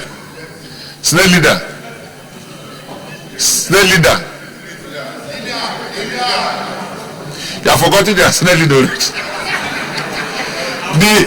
The sponsor of the bill, just listen. The sponsor of the bill is suggesting that we'll stand it down to enable him taking it so that more people will be available. So we'll go to the next one. Mr. President, distinguished colleagues, in the light of the request by the sponsor of the bill that the bill be stood down to another legislative day so that to enable senators prepare and debate better, I will also appeal to my colleagues that we, in view of the fact we are stepping this one down, we use the time to take the last one. Senator Griffey? Oh, no, I'm not asking you to. So if it's accepted, it's okay, we do that. Okay, so please, if you can give your oblige, Australia. This is the first request. We give you 5 minutes to take us through the next one. Say leader. Thank you very much, Mr. President. Thank you very much, my respected colleagues. The fifth. So let's formally then stand down the bill. So those in support, move the motion. Mr. President, distinguished colleagues, may I second the motion that the bill be stood down to enable senators prepare on whether the bill will pass or not for another legislative day. I so second. Those in support of the motion say aye. Those are saying the ayes have it. Senate leader. Thank you, Mr. President. Respected colleagues, the fifth order of the day is the second reading of the Motor Vehicle Third Party Insurance Act, M22, LFN 2004, Amendment Bill 2017. Distinguished senators will recall that the bill was read the first time in this chamber on Tuesday, 24th May 2016. Mr. President, you may wish to invite Senator Umar Kurfi to move the motion for the bill to be read a second time. This is Senator Umar Kurfi. You can do the lead debate quickly. Thank you very much, Mr. President, my distinguished colleagues. My name is Senator Umar Kurfi, representing Katsina Central. I stand to read my bill. Mr. President, distinguished colleagues, I am glad for the opportunity given to lead a debate on the principle of a bill on an act to amend Motor Vehicle Third Party Insurance Act, LVN 2004, to facilitate the accomplishment of objective of compulsory third party insurance for related matters.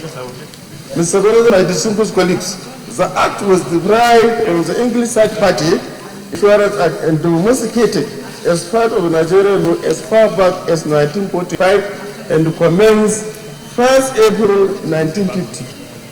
Most of these legislation even were not born. The act has not been subjected to any amendments since then.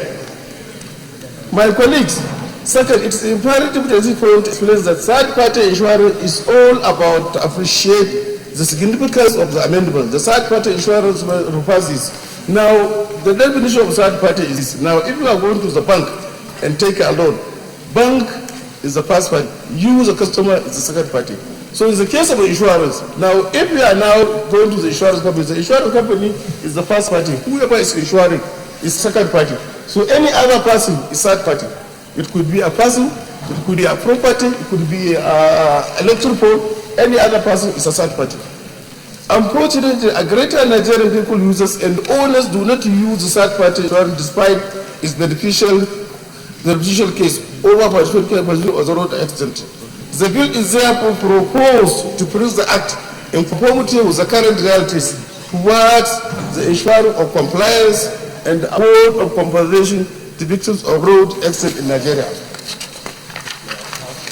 My colleagues, the objective of this bill, among others, is to amend the Act to ensure compulsory third-party insurance by all vehicle users, operators, and owners to accomplish the objective of the compulsory third-party insurance cover.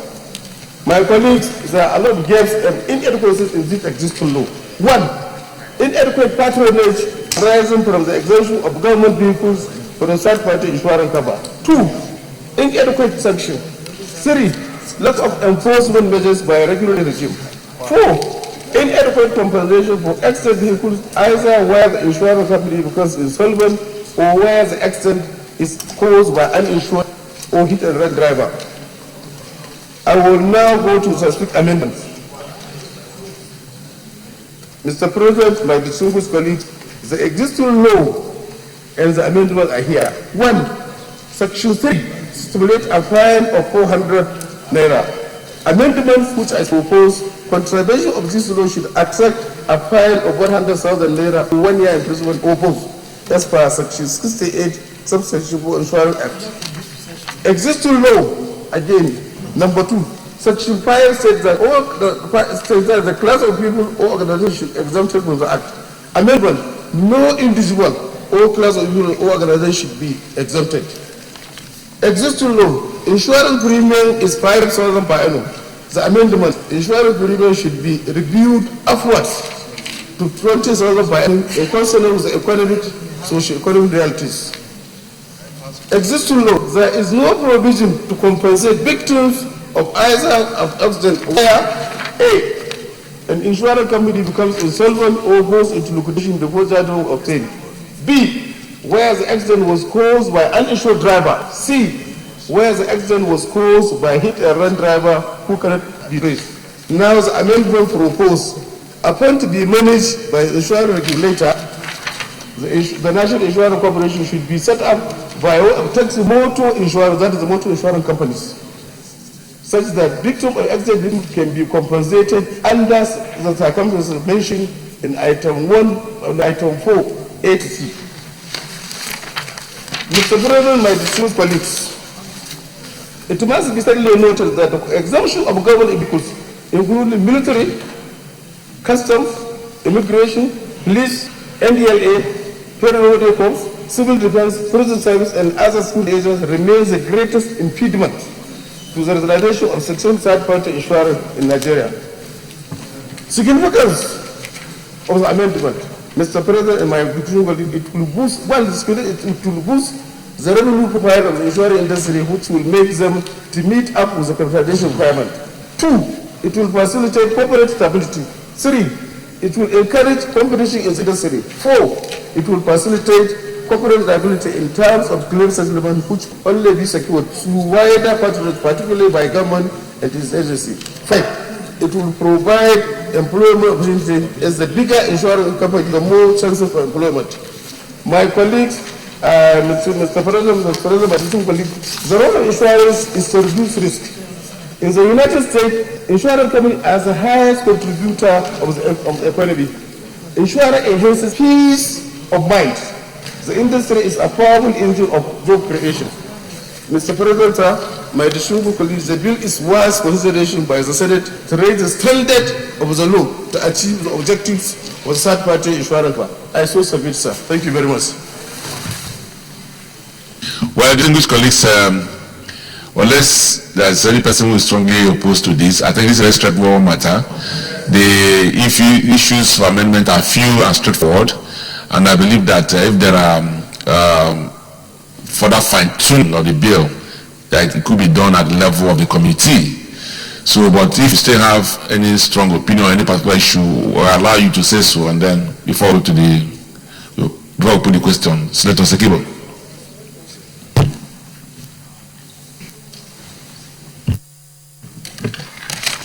Mr. Senior President, I am Senator George Thompson Sekibo, Rivers East. Mr. President, like you noted, This bill has come very timely at a period when we are finding ways to boost national income using legitimate means without depriving the people we represent and also other corporate entities.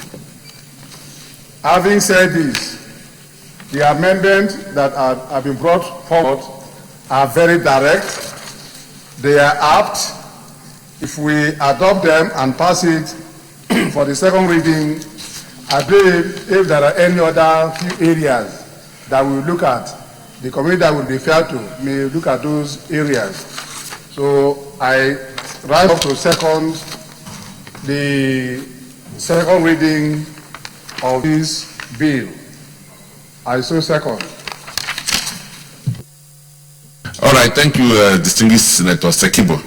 I'm now going to put the question. I just want to thank our colleague for bringing this up, and because insurance is very vital to the our national life. So we'll continue to focus on issues that concerns our people, and especially when it has to do with the protection of their lives and property, and to add value to their lives. So I want to thank you once more for accepting this bill. So now put the question. Those in support that this bill be read second time, say aye. Those against, say nay. The ayes have it. Clerk of Senate. Mr. President, distinguished senators, the bill for an act to amend the Motor Vehicle Third-Party Insurance 2004 to facilitate and accomplish the accomplishment of objectives of compulsory third-party insurance and for related matters 2017, second reading. Very distinguished colleagues, a bill for an act to amend the Motor Vehicle Third-Party Insurance 2004 to facilitate the accomplishment of objectives of compulsory third-party insurance and for related matters 2017, second reading taken. I refer to the Committee on Banking and Insurance and other financial institutions to report back in 4 weeks. Seldom.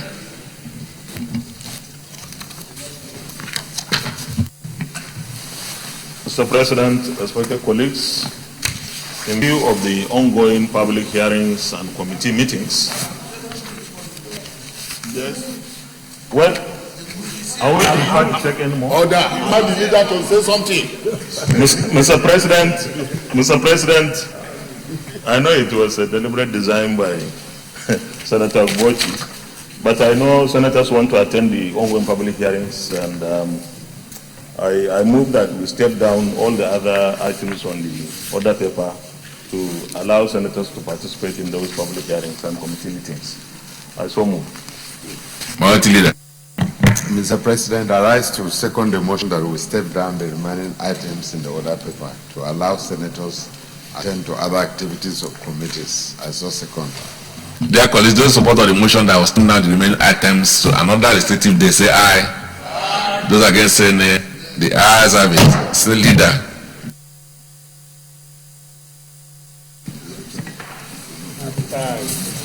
Yeah, of course. Mr. President, respected colleagues,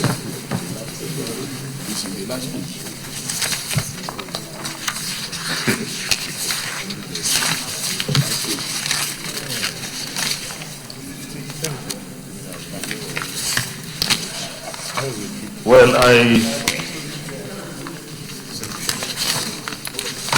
I move that we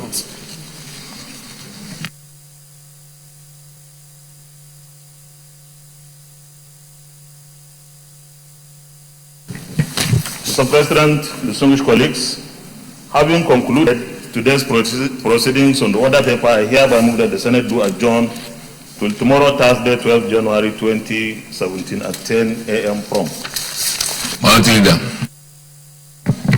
Mr. President, I rise to second the motion that the Senate do adjourn till Thursday at 10 a.m. tomorrow. Second. All right, before I put the question, let me congratulate the new Senate Leader and also to thank him for successfully piloting his first day in office. We wish him good luck and very successful term on behalf of the Senate. So having said this, those in support that this Senate do now adjourn to Thursday, the 12th day of January 2017 at 10 a.m. prompt, say aye. Those against saying nay, the ayes have it. Senate is accordingly adjourned.